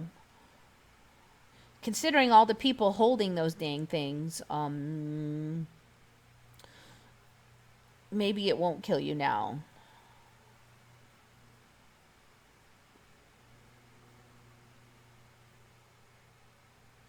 Portuguese man of war, which has sting described as feeling hot knives on skin. Sounds like the Portuguese man of war does not kill you anymore. See, that guy's not dead.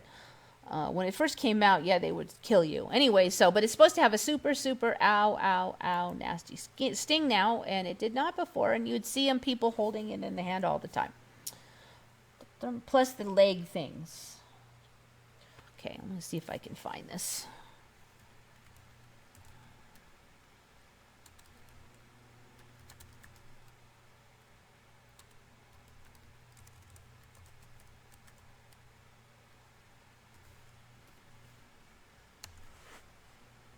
I think I'll find it.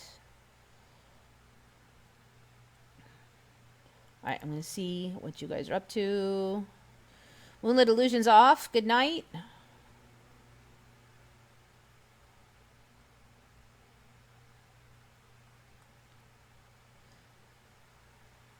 That still looks painful. Yeah, but they're not dead, so, I mean... Sherry D has the steel tires. Yeah, those were really weird.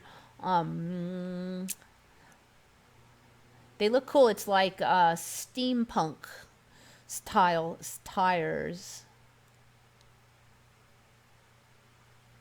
Has anybody checked out Unimundi lately? I don't know. You know, he's really gotten into just covering the weird coloration on the videos. And he just seems like he's pretty much only covers that. And I think he's lost a lot of his people because it's just kind of like a lot of his subscribers, because he kind of covers the same Mandela, but just in different instances of it. So for whatever reason, he seems really obsessed with that one Mandela. Okay, so there's this dried fish. Let me make this larger. This I saw this on Reddit and it just really struck me. So this fish is totally dried and he's going to poke it and a piece of it is going to break off. Okay, so that's the first part. See, it's totally dried. He breaks off a chunk. There's a piece of tail that broke off. Now he's going to put water on it. and it's going to start breathing out of its mouth after he waters it. Now, as far as I can tell, that's real. I don't know. Could it be CGI or something? I've definitely heard a lot about these fish that dry up and then like rehydrate. It's hard to believe they would rehydrate that fast to start moving.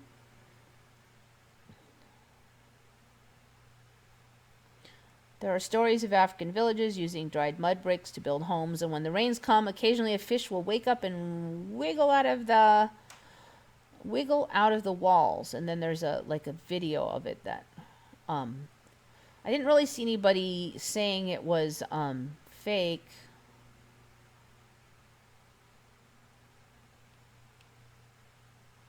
I mean, nobody was really questioning it. Usually if something's fake, there'll be somebody on here going, no, that's baloney because blah, blah, blah.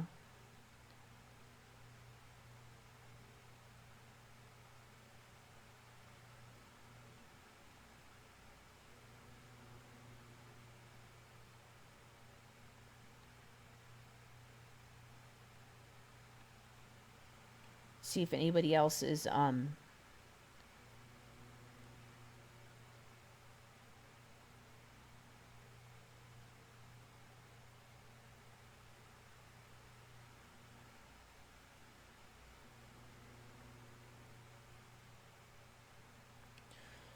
yeah, it's just a whole bunch of people saying, yeah, and then this happened. This is a pleco. They do not eat other fish. I don't know. I've just never seen something like that. Either you're dried up and dead or you aren't. In my old timeline, anyway.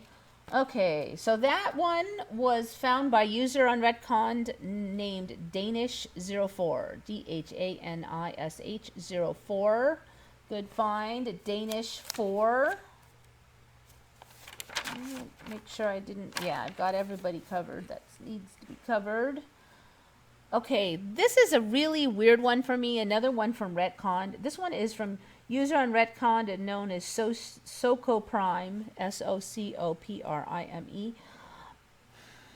Okay, have you guys ever heard of like when they're in America, in old-timey language, when they're starting like a trial or they're trying to get attention, the old saying was, hear ye, we bring this court to order, blah, blah, blah, blah. It was hear ye, hear ye. That's the only thing I've ever heard of was hear ye, hear ye.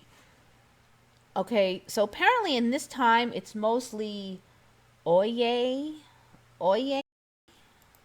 And that's the official sound they make like for the Supreme Court.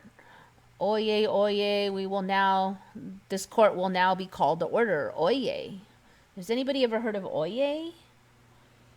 So Sokol Prime found this one, and it's good find. Oyez. I have never heard of oyez until like 2 weeks ago on Retcon. Oyez, oyez.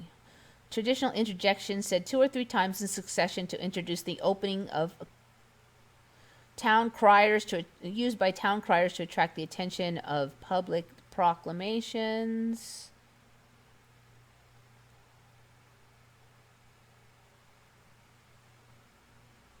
The term is still in use by the Supreme Court of the United States at the beginning of each session. The Marshal of the United States Supreme Court announces the Honorable Chief Justice and Associate Justices of the Supreme Court of the United States, oyez, oyez, oyez, all persons having business before the Honorable, the Supreme Court of blah, blah, blah. Okay, I found it in other places, it was hear ye, hear ye. Never heard of oyez. I don't know, maybe UK people have heard of it? Oyez. Oh, yay. Yeah, it looks like it's oyez. Oj? Oh, yeah. It's a Y, so I think that has to be oyez. Oyez. The plural imperative, the form oyer from the French ouïr, to hear. Oyez means hear ye, and was used as a call. There was only hear ye in my old time. If it's from oyer, oye would make sense. And then oye, oyer. The plural imperative form of oyer. But what, Anglo-Norman? It's from Anglo-Norman? I don't think I've ever heard of Anglo-Norman. I've heard of Anglo-Saxon. Oye descends from the Anglo-Norman. Anybody even heard that word, Anglo-Norman? What the heck is Anglo-Norman? Anglo-Norman.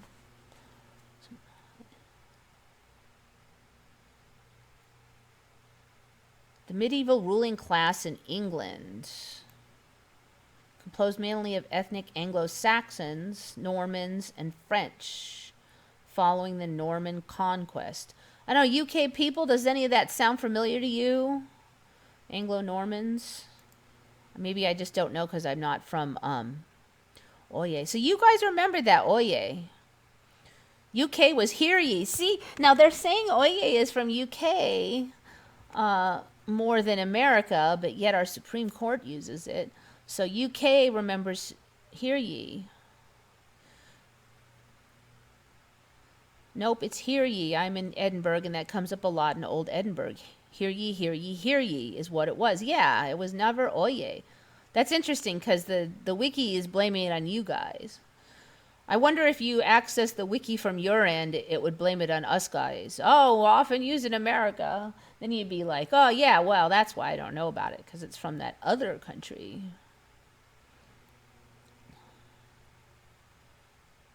Ding dong, hear ye, bring out ye dead. Yeah, exactly. It was always hear ye. When they're trying to get attention, you know. It's like attention.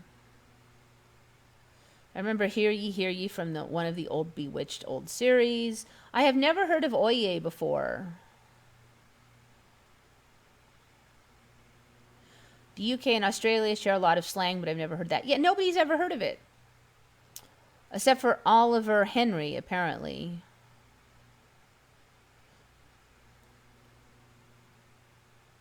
Omega Man heard it a few years ago, first time.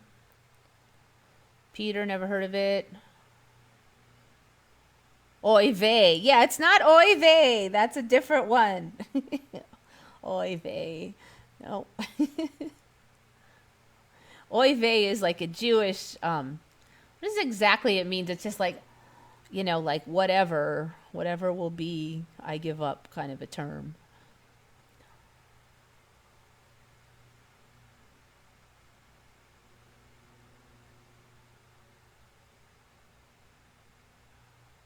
Okay, so oye. A lot of people, almost everybody never heard of it, and apparently that's, from what we were looking at, that's more commonly used here than hear ye.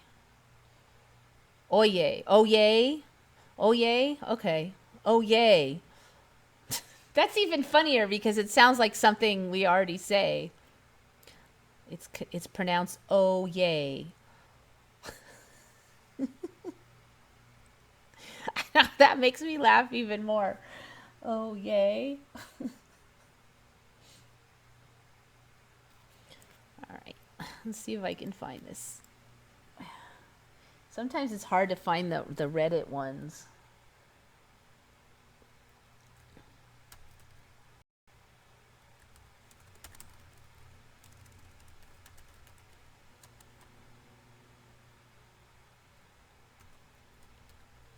See if that one will find it.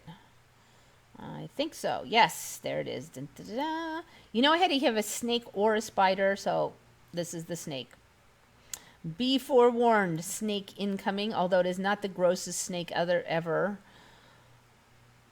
But it's a non-slithering snake. Look how it moves. It moves like it has little feet.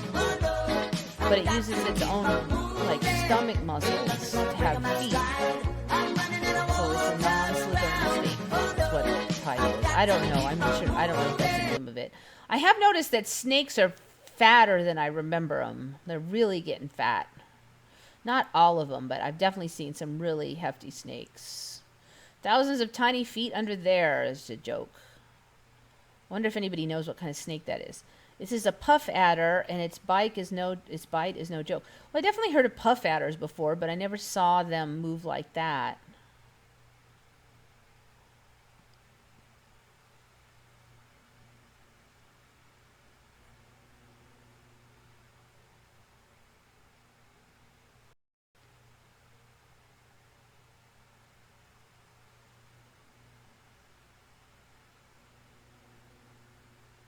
Okay, so let's see. Puff adder movement. What it was sometimes when I see these, nobody has really explained what it is yet. So that's why I kind of look over it again when I'm coming back, because usually whoever identifies it, the first person who identifies it, they'll get upvotes, and then their comment will rise to the top. Behavior.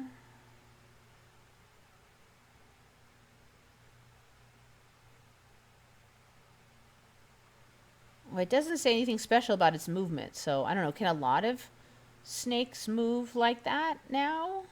See, look at how fat he is.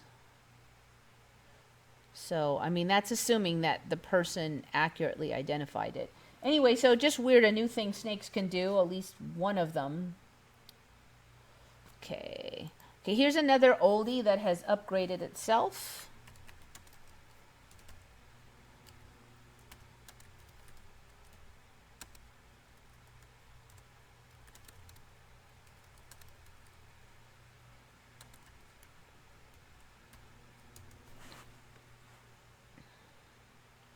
Okay, so I covered before, maybe 2 years ago, oh, it's a while back, that they had that instance where like ice from a lake would form all along the top, and then wind pushed the ice onto the shore. At that time, it was like just little crunchy bits, but it pushed up so much onto the shore that the ice smashed into this house and broke windows and seeped into the house, and it was moving pretty quickly. So at that time, I looked around for more of these incidences, and it was only like little crunchy ice. But I noticed this week, 3 days ago, that now the wind can push these big chunks of ice. So it's not just little crushy bits anymore. So this one is upgraded if it will ever load. I'm going to let it load while I see what you're up to. Puff adder, aka hognose snake. See, now that's interesting because somebody in the Reddit was saying that a hognose snake is a whole different critter from a puff adder. So maybe those two have split. They're saying, oh, the hognose snake is really mellow and derpy, and it's hard to get bit, and the puff adder's mean. That's what they were saying. So you might want to check into it because they may have been the same snake at one time, but they may not be that way anymore. Snakes always swayed side to side. Yeah, there was this one that would go straight ahead, and then there was that sidewinder one, and that was the only two ways. They weren't able to move like they had little feet. I love Reddit. I do find a lot of good Mandela Effect material off of Reddit. And some entertaining stuff. And then there's certain stuff where you wish you could just blot out your eyes and remove the memory of what you saw. So it is sometimes a risky click, but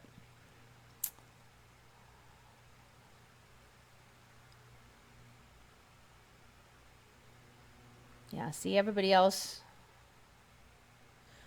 Oyez for me was only used in the UK, not USA. Oh yay. Huh. And the UK people are like, nope, not here. That's funny. I really just wonder. I mean, this is not the first one where one source says the UK people do it, and then the UK people are like, no, I thought America did it. Everybody's just thinking that this new stuff comes from someone else.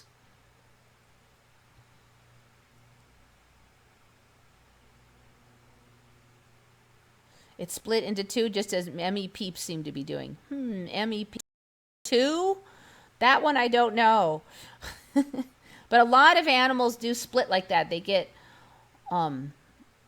if you notice a new word tacked onto a name, then a lot of times that's a split. See, oh, is there another kind now? Because of one thing I've really noticed is when they start specializing the word more. For decades, you only knew this one word, and suddenly you start tacking on another word.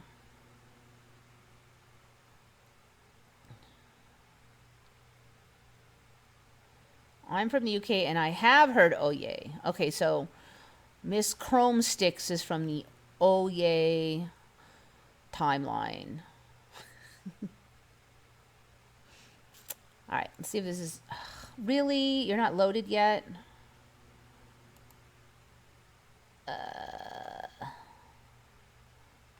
Do it. There we go. This has got the world's worst quality. Basically, huge chunks of ice are coming up.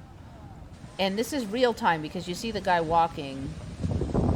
And you see that he's, unfortunately, he's kind of... Ooh, there. So you can see they're walking. This is how fast this stuff is coming up. These are huge blocks of ice as big as people.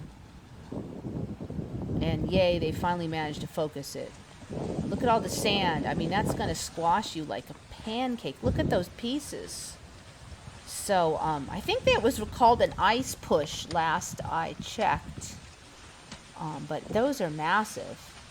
I mean, before, it was somewhat destructive to a house, but now, I mean, look at that. That's insanity. I probably shouldn't have even run it that long. I hope I don't get a copyright. Okay, so that's changed a lot since the ice pushes. Let me see what they're calling it.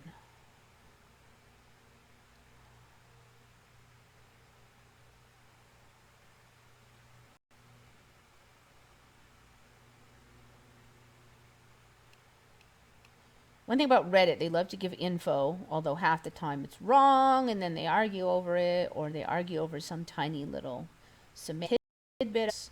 Ice was white, or it was clear, it was never blue.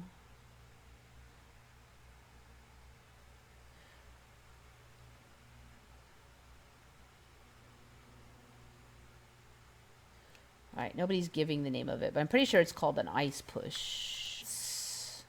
Ice, or an ice shove, ice surge, ice heave, ivu, or shoreline ice pile up. Probably should check a couple images just for funsies here.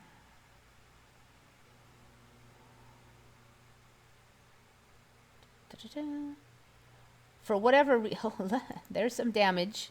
Not fun. I don't remember him getting this hot. It stayed on the lake where it belongs. Modern ice push. Not sure on that one.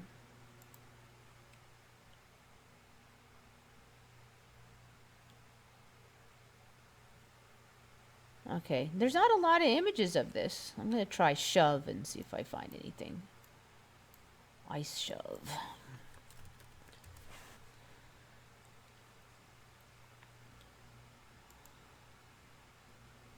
That's a little more like I remember, but see, those are big chunks. It was just little bitty shavy stuff when I first saw it. I'm not even seeing the little bitty shavy stuff now. It's way higher too. And it's more, that was the fastest moving one I've seen as well. There's not as many images as I'd really expect to find. Okay, anyways, there's that.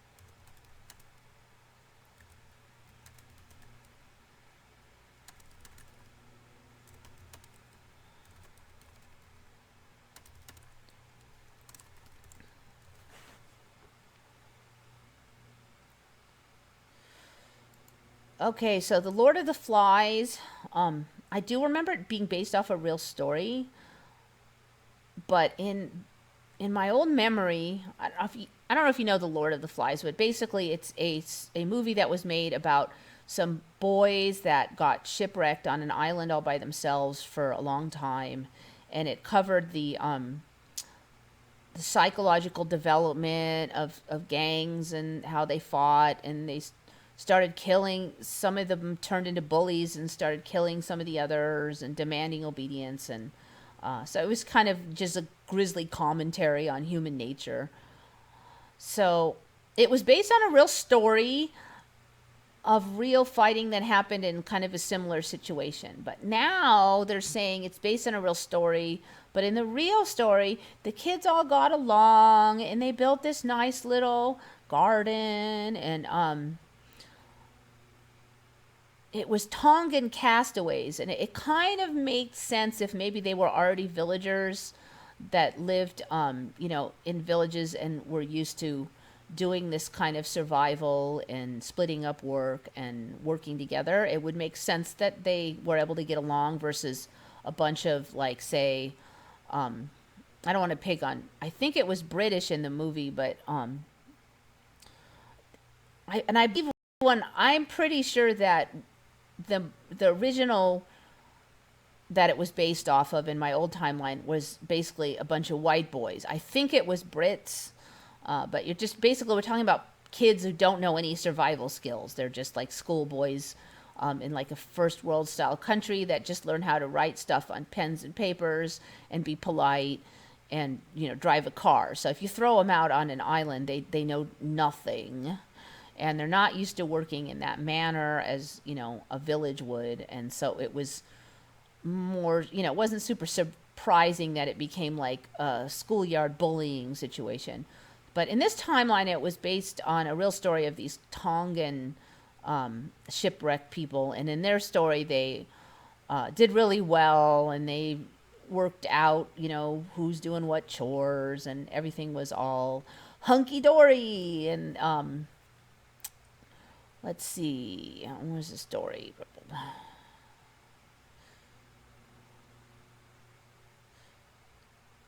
The kids agreed to work in teams of 2, drawing up a strict roster for garden, kitchen, and guard duty. Sometimes they quarreled, but whenever that happened, they solved it by imposing a timeout. Their days began and ended with song and prayer. Kolo fashioned a makeshift guitar.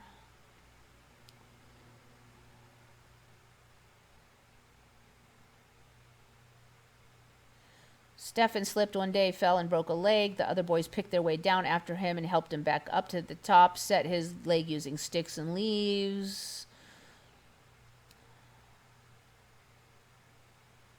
They found an ancient volcanic crater where people had lived centuries before. There, the boys discovered wild taro, bananas, and chickens. Chickens, see, none of that was in the old story.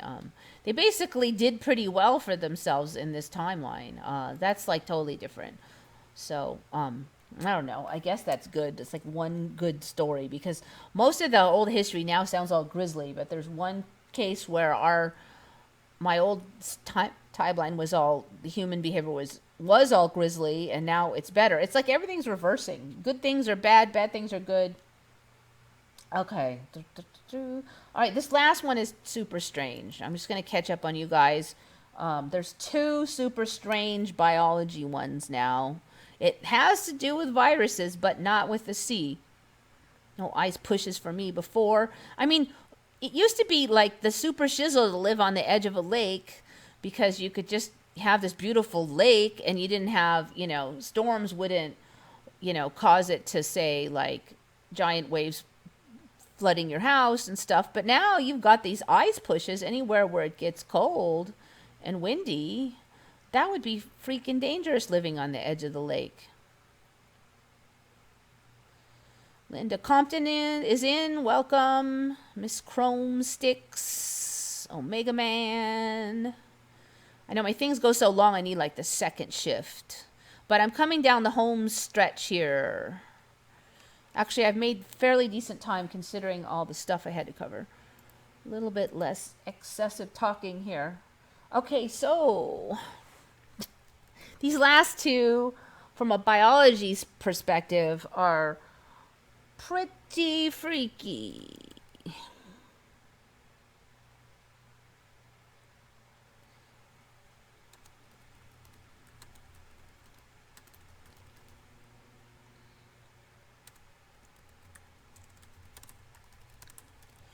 All right, this is stage 1. It's only half freaky.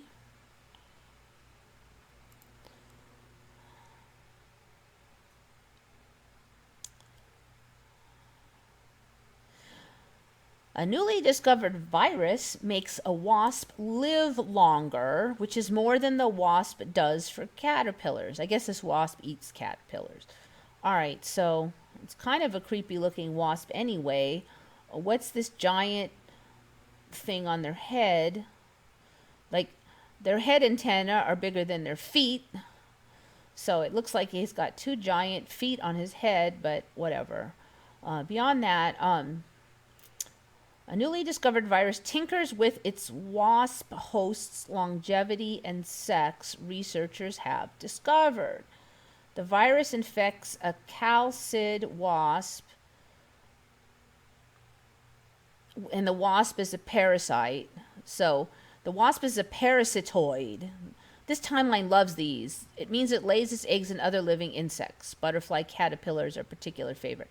This timeline loves that crap where you lay your eggs in something else while it's still alive and they eat their way out. Ugh, gross. So it's one of them. Now it has its own word for it, which is a parasitoid. That's new for me, that they have their own word for their own kinds of creepiness. So this wasp then gets this virus. University of China in Zhejiang University. Zhejiang is where I order some of my stuff from. It's a little south and east of Wuhan. So Zhejiang is, if that's the same area that I get mine from, is way over on the east coast and down south of China. The team noted that one of its, so it was trawling through the wasp's transcriptome, a readout of wasp's active genes. Have not heard that word before, transcriptome. The team noted that one of the readouts didn't belong to the wasp, but to a virus. The wasp's virus often forms symbiotic alliances against their insect hosts. For example, some wasps need particular viruses in order to produce the pathogens necessary to defeat host insect immune systems and thus boost survival chances for implanted eggs. So this whole thing, this is all concept is new for me, that anything needs a virus in order to function. So apparently some wasps now need particular viruses in order to produce certain pathogens to infect their host and thus boost survival chances for implanted eggs. Symbiotic alliances with viruses. So that's weird because viruses are technically not alive. So how did the virus have the right genome to help out this wasp? A lot of this stuff just makes no sense with the concept of Darwinism. I can only imagine that the creationists should have been pouncing all over this stuff, but yet I've never heard of it.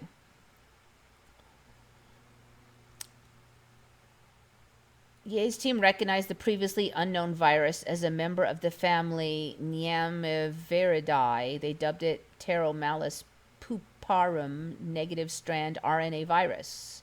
So this is like this is a virus that only has RNA and no DNA. That's like my old viruses, except for it somehow formed a symbiotic relationship.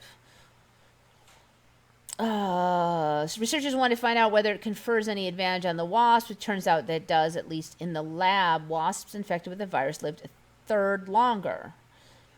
It's not yet known whether its effects will hold for wasps in the wild, blah, blah, blah.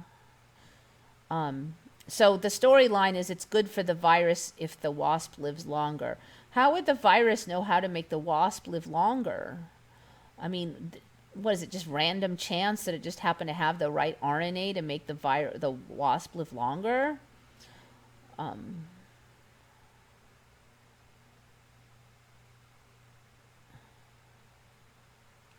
So the other thing that it said, which, did they even explain it in here?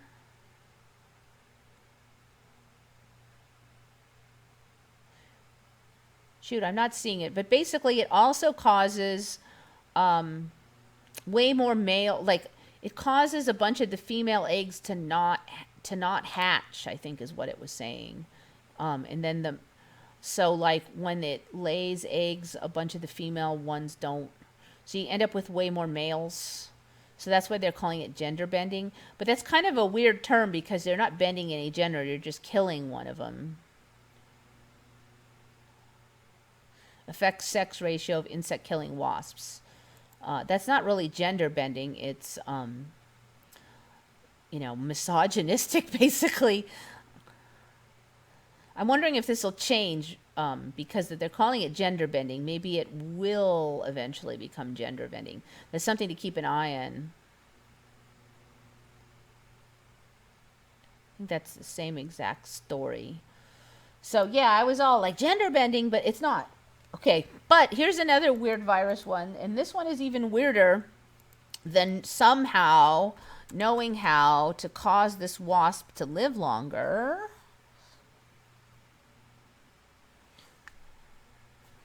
Just check on you guys real quick.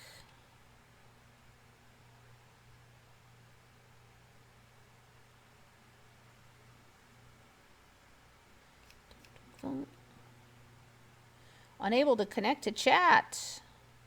Please try again later. No wonder you guys haven't said anything in a while. How do I get it to connect? Derp. I want to reboot the chat, but I don't want to. Let me see if I say something, if that helps any. Something. See, it didn't go in. All right, let me just try reloading it.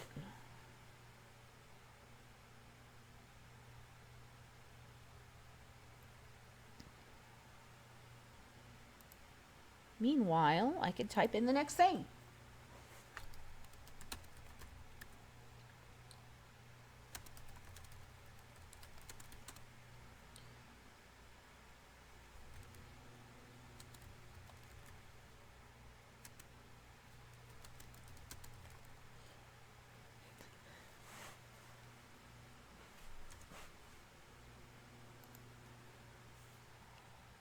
I am connected.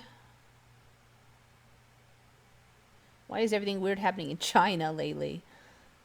Yeah, I don't, the story is so open whether anything even started in China, like the sea, because, it could have, there's been a story flopping around now that there's so much saying that it's been around for months. So then we don't know if it happened in China, because if it was around for months in like France and all these other places, then how do we know it even started in China? Maybe China was the first one to figure out that they had a virus, but it started somewhere else. So we don't know.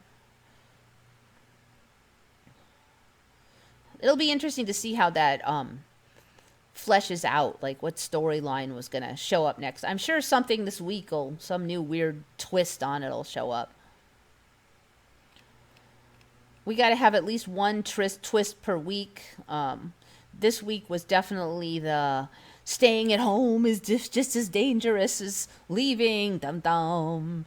That's the big whiplash for this week. Let's see what the whiplash for next week is. Doink. Okay, so now this other virus helps pea aphids. And here's what's weird is apparently many of an organism's traits are influenced by cues from the organism's environment. These features are known as phenotypically plastic traits and are important in allowing an organism to cope with unpredictable environments. I really didn't have this in my old timeline. I've noticed this storyline kind of developing, like a certain thing happens and crickets all decide to take wing together. It was like a certain amount of crowding or a certain other kind of trigger causes them to be like almost a different organism. Like one of the stories is pigs escape, like domestic pigs escape. They grow bigger. If they survive in the wild, they quickly grow like bigger tusks and become more hairy, and they look like a whole nother beast. So that storyline kind of is really popular here. Okay, so University of Tennessee studied phenotypically plastic traits in pea aphids and uncovered for the first time genes that influence whether aphids produce wingless or winged offspring. So this is pretty interesting. They can either have offspring that have no wings or offspring that have wings. I have not heard of that kind of a variation before. I mean, sometimes they'll be like, okay, drones are produced aren't able to fly and queens can fly or something like that. But I have not heard of like, basically it's the exact same thing, but sometimes it'll have wings and sometimes it won't in response to the environment.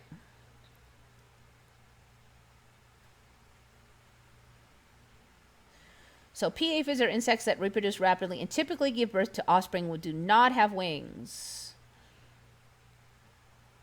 When an environment becomes too crowded with other aphids, the females begin producing offspring that have wings rather than the typical wingless offspring. The winged offspring can then fly to and colonize new, less crowded plants. Aphids have been doing this trick for millions of years, but some aphids are more sensitive to crowding than others. I have never heard of this before. Figuring out why is key to understanding how this textbook example of phenotypic plasticity works.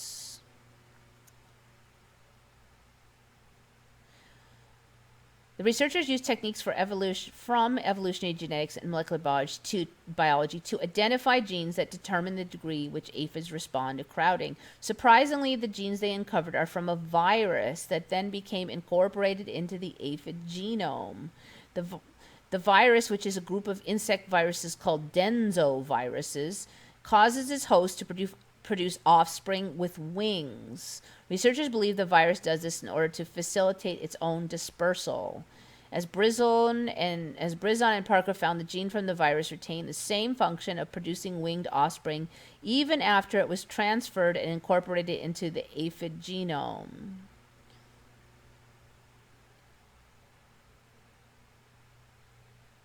I don't really get this because, I mean, like, how does a virus, which is not a living organism, just happen to have the genetics responsible for producing wings in an aphid?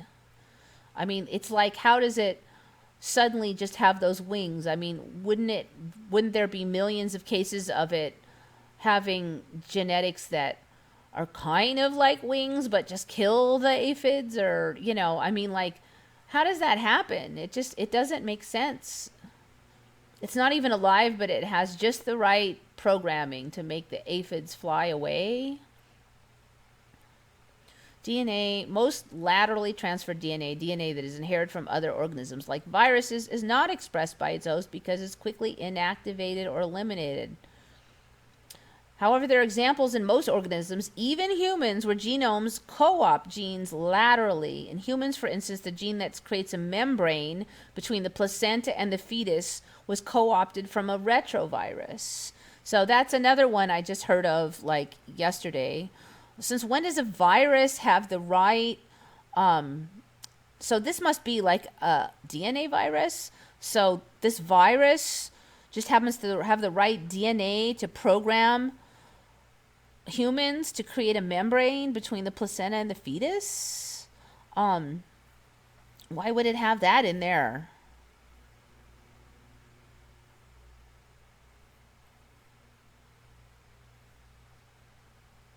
So microbial genes play an important role in insect and animal evolution.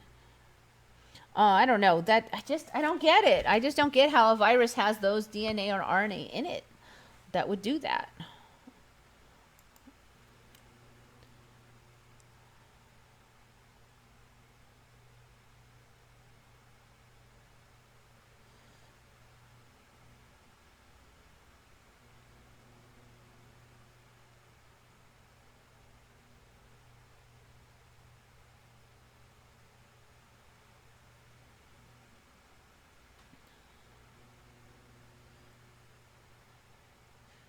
They were Brits. I think they were from Australia. Talking about the Lord of the Flies. I'm pretty sure it was from UK, but I don't know. Sometimes Australian accent can sound a little like British, so I still got the really. They were all, if I remember correctly, they just wore that like British kid clothes too. I don't think that style was something that Australians wore, like with the kind of weird. It looks like dress pants, but they're shorts.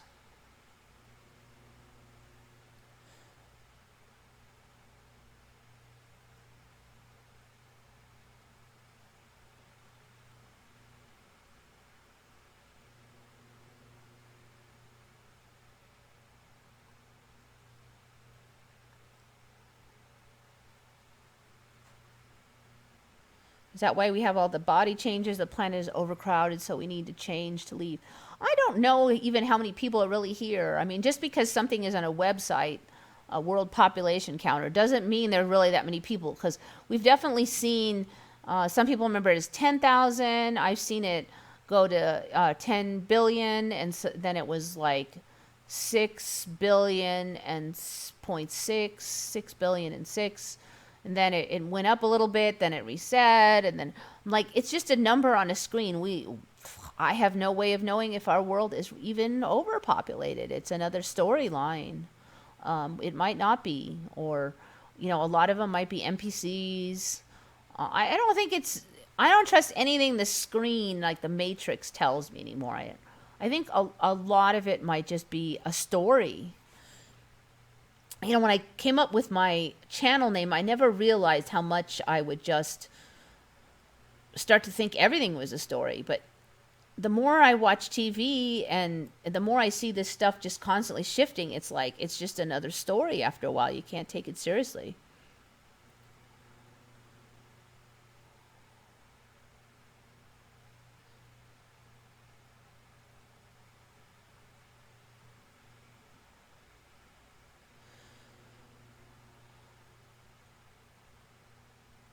Uh-oh, Sherkrant Maz Das Scorfu. You have food poisoning symptoms, but your doctor won't see you. Like, that's the trouble with the C. Everything now is like a C symptom. Oh, I have chest pains. You might have the C. Headache. You might have the C. Coughing, sneezing, digestion problems. The C. I've got a rash. It could be the C. I mean, there's like nothing you can have hardly that they're not going to say, oh, you got to go get tested for the C. It's craziness. I think some people in the U.S. got charged for the test, and it was like thousands of bucks. And then other people are saying if you submit your paperwork here or there, you should get the money back. But I don't really trust it. I don't know. I would definitely check into it. For America, I can't talk for other countries. They're probably more orderly about it. Jerry Stiller died for the second time this week. I assume he died not both times in the same week, but yeah, I don't really know that guy, so can't comment on that one. I agree, it's called waking up. Question everything, especially everything that you were ever told. I just don't think we can make any assumptions anymore about anything. The storyline for animals is they're going, oh my God, this animal's going to go extinct for sure. But what I see is everything that's supposedly going extinct for sure or is near extinction, there's more of them every year. And then next year, oh my God, they're endangered and they're going to go extinct for sure. I'm like, but they were critically endangered 6 months ago. Now they're just endangered. Now they're just threatened. They're not.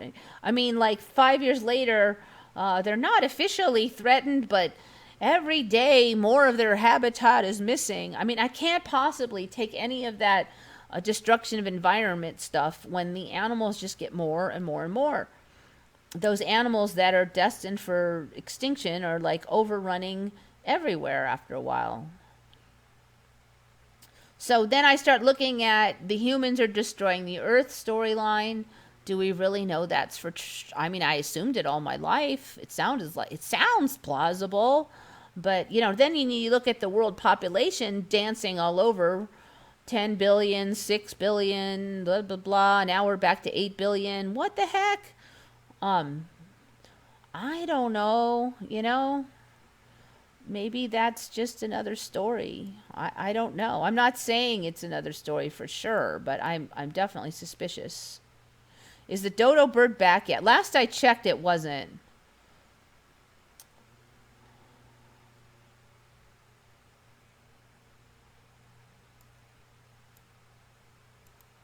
He died in 2015 for moonlit illusion. Shari remembers him dying in 2 to 3 years ago. Many questions and no answers. Yeah, but I don't know. It seems like that's part of waking up. I mean, everything here is a storyline. It's going to be really hard to know the truth while you're still here. Maybe the truth is it's all a story. I don't know. Then you look at like reincarnation and karma and the Bible and all that, and I'm like, well, I want to think that some of those might be accurate a little bit, and then I'm just not sure, you know, because again, it's more stuff that the Matrix fed me. So I don't know, you know, instinctively, I just think certain things, and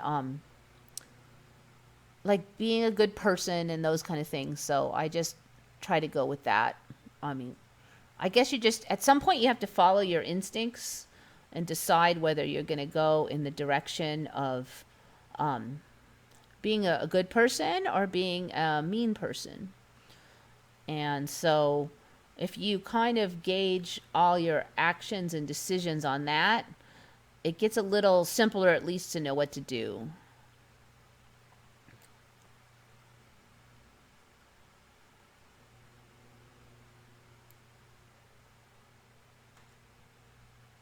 I had many celeb deaths ramp up before ME got very strong for me. It was like being forced awake all at once and very painful.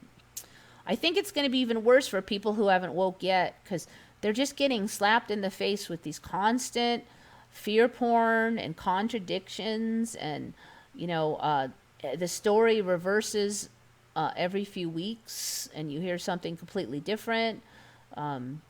The virus is natural. No, it's a lab. No, it's natural. No, it's from the lab. Hydrochloroquine, I think it is good. No, it's bad. No, it's good. No, it's bad. I actually did look at a study on that, and the title was something like I think I'm saying that right. That's that medication that Trump was touting for the sea. I saw a article that said hydrochloroquine found not useful for the sea. And so then I read the article and it linked the study, and then I clicked on the study, and the study did not say what the article said at all, because now articles never talk, like they never tell the truth. And you actually chase down it, and I read the study, and what happened in the study was that they used 2 different strengths of the medication, and one of the strengths, and then they had a control group, which is no medication. So it was a fairly decent study.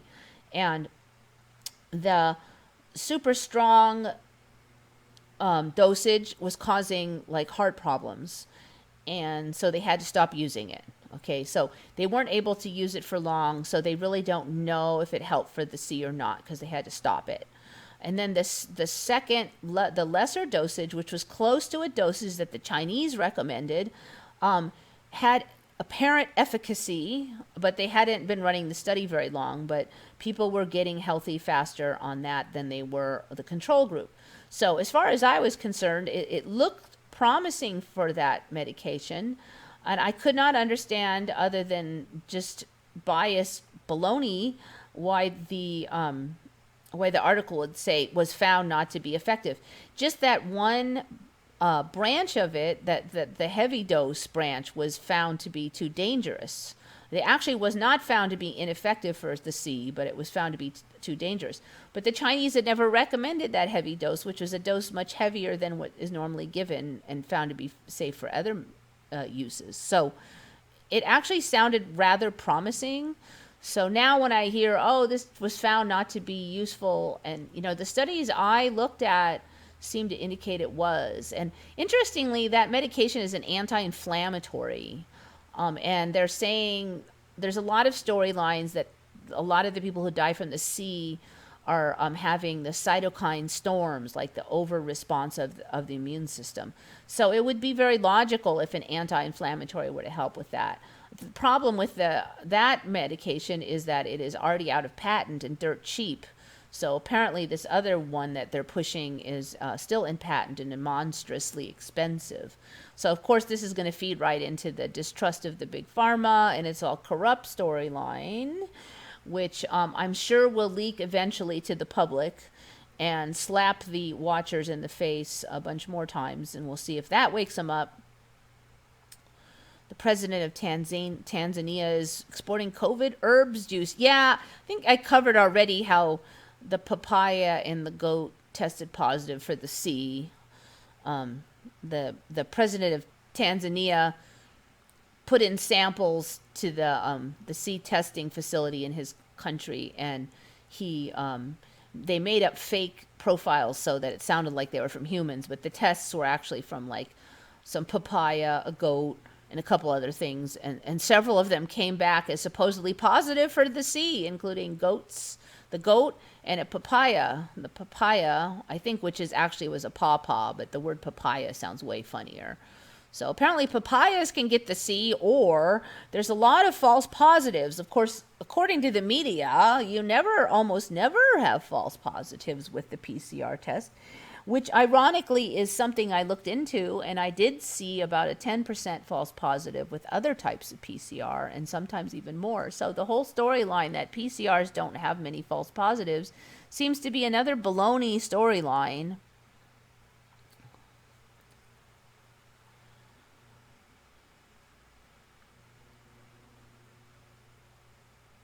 It's not FDA approved, so it must be working. Yep.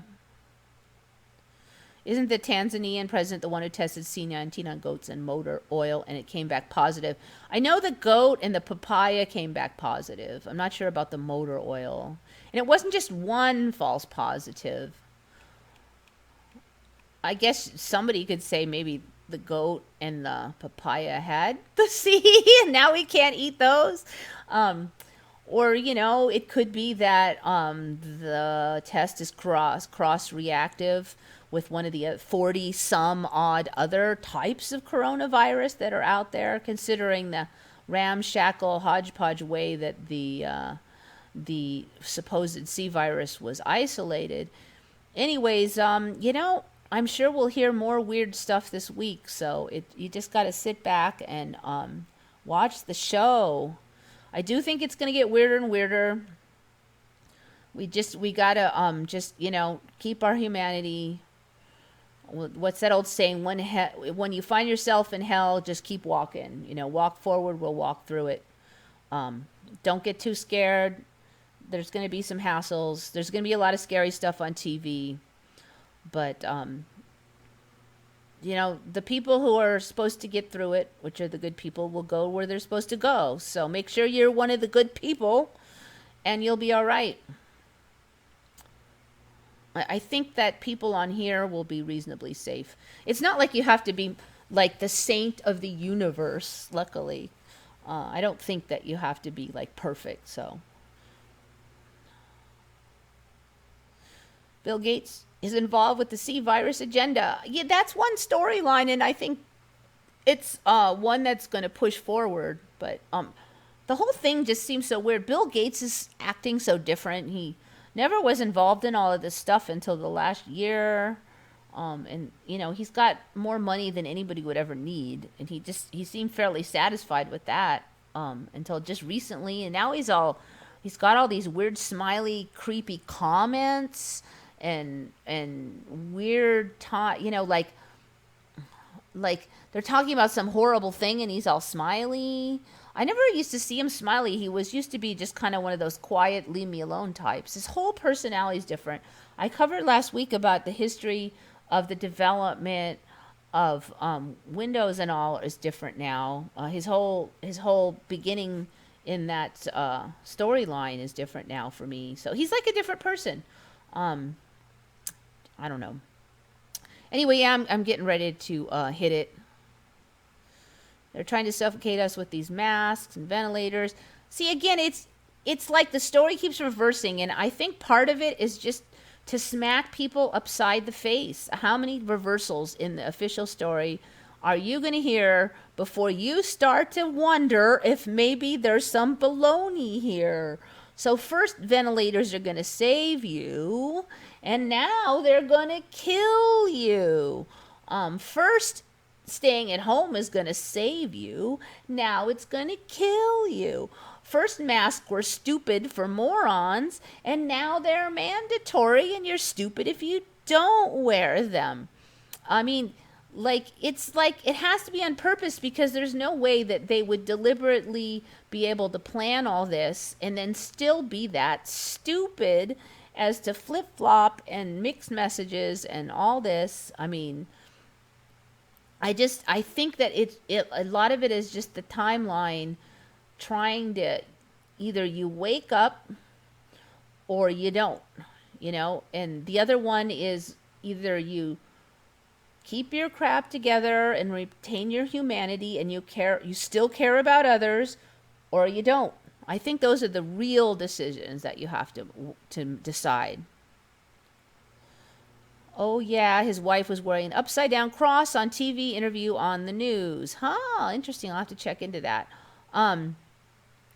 But it's all just, it's storylines. I'm really starting to think that it's a giant test. You're like in a giant video game and you're being tested on your decisions. I really do think that that's what this earth is. I don't think that the reality has half the power on us that we assume it does.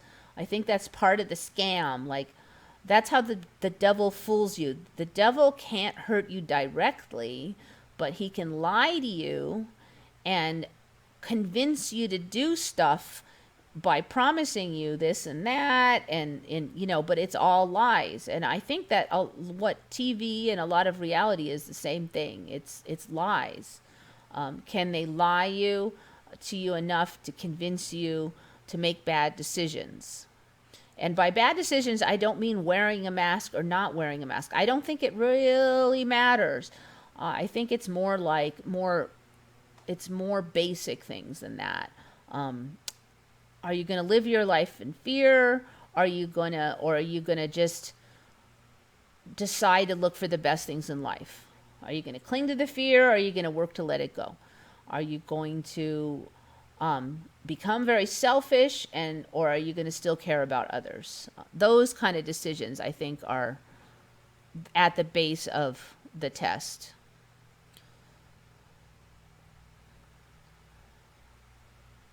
I think it's a big show to make people wake up at times. It's unbelievable how many don't question any of it. I think that's part of it. I think people have to choose. It's like the great divider. They're getting more and more information thrown in their face. Are you gonna just deny it all and stick your head in the sand, or not? I mean, some of this stuff's ridiculous. There's no way, if the deep state or whoever might be in charge really wanted to fool us, would they really title their bill in Congress HR 6666? They wouldn't. I mean, that's just stupid. Have no fear, be constant, moving forward and seeking the truth, or do your best. I mean, it's not like we're all perfect and we won't have moments where might forget or be fearful for a while. Just keep moving forward, process it, do your best. I mean, we are all learning. All right, I know where the end stream button is, and I think it's time for me to use it. So thank you all for coming. Think good thoughts, everyone. This is Eva signing off for Once Upon a Timeline.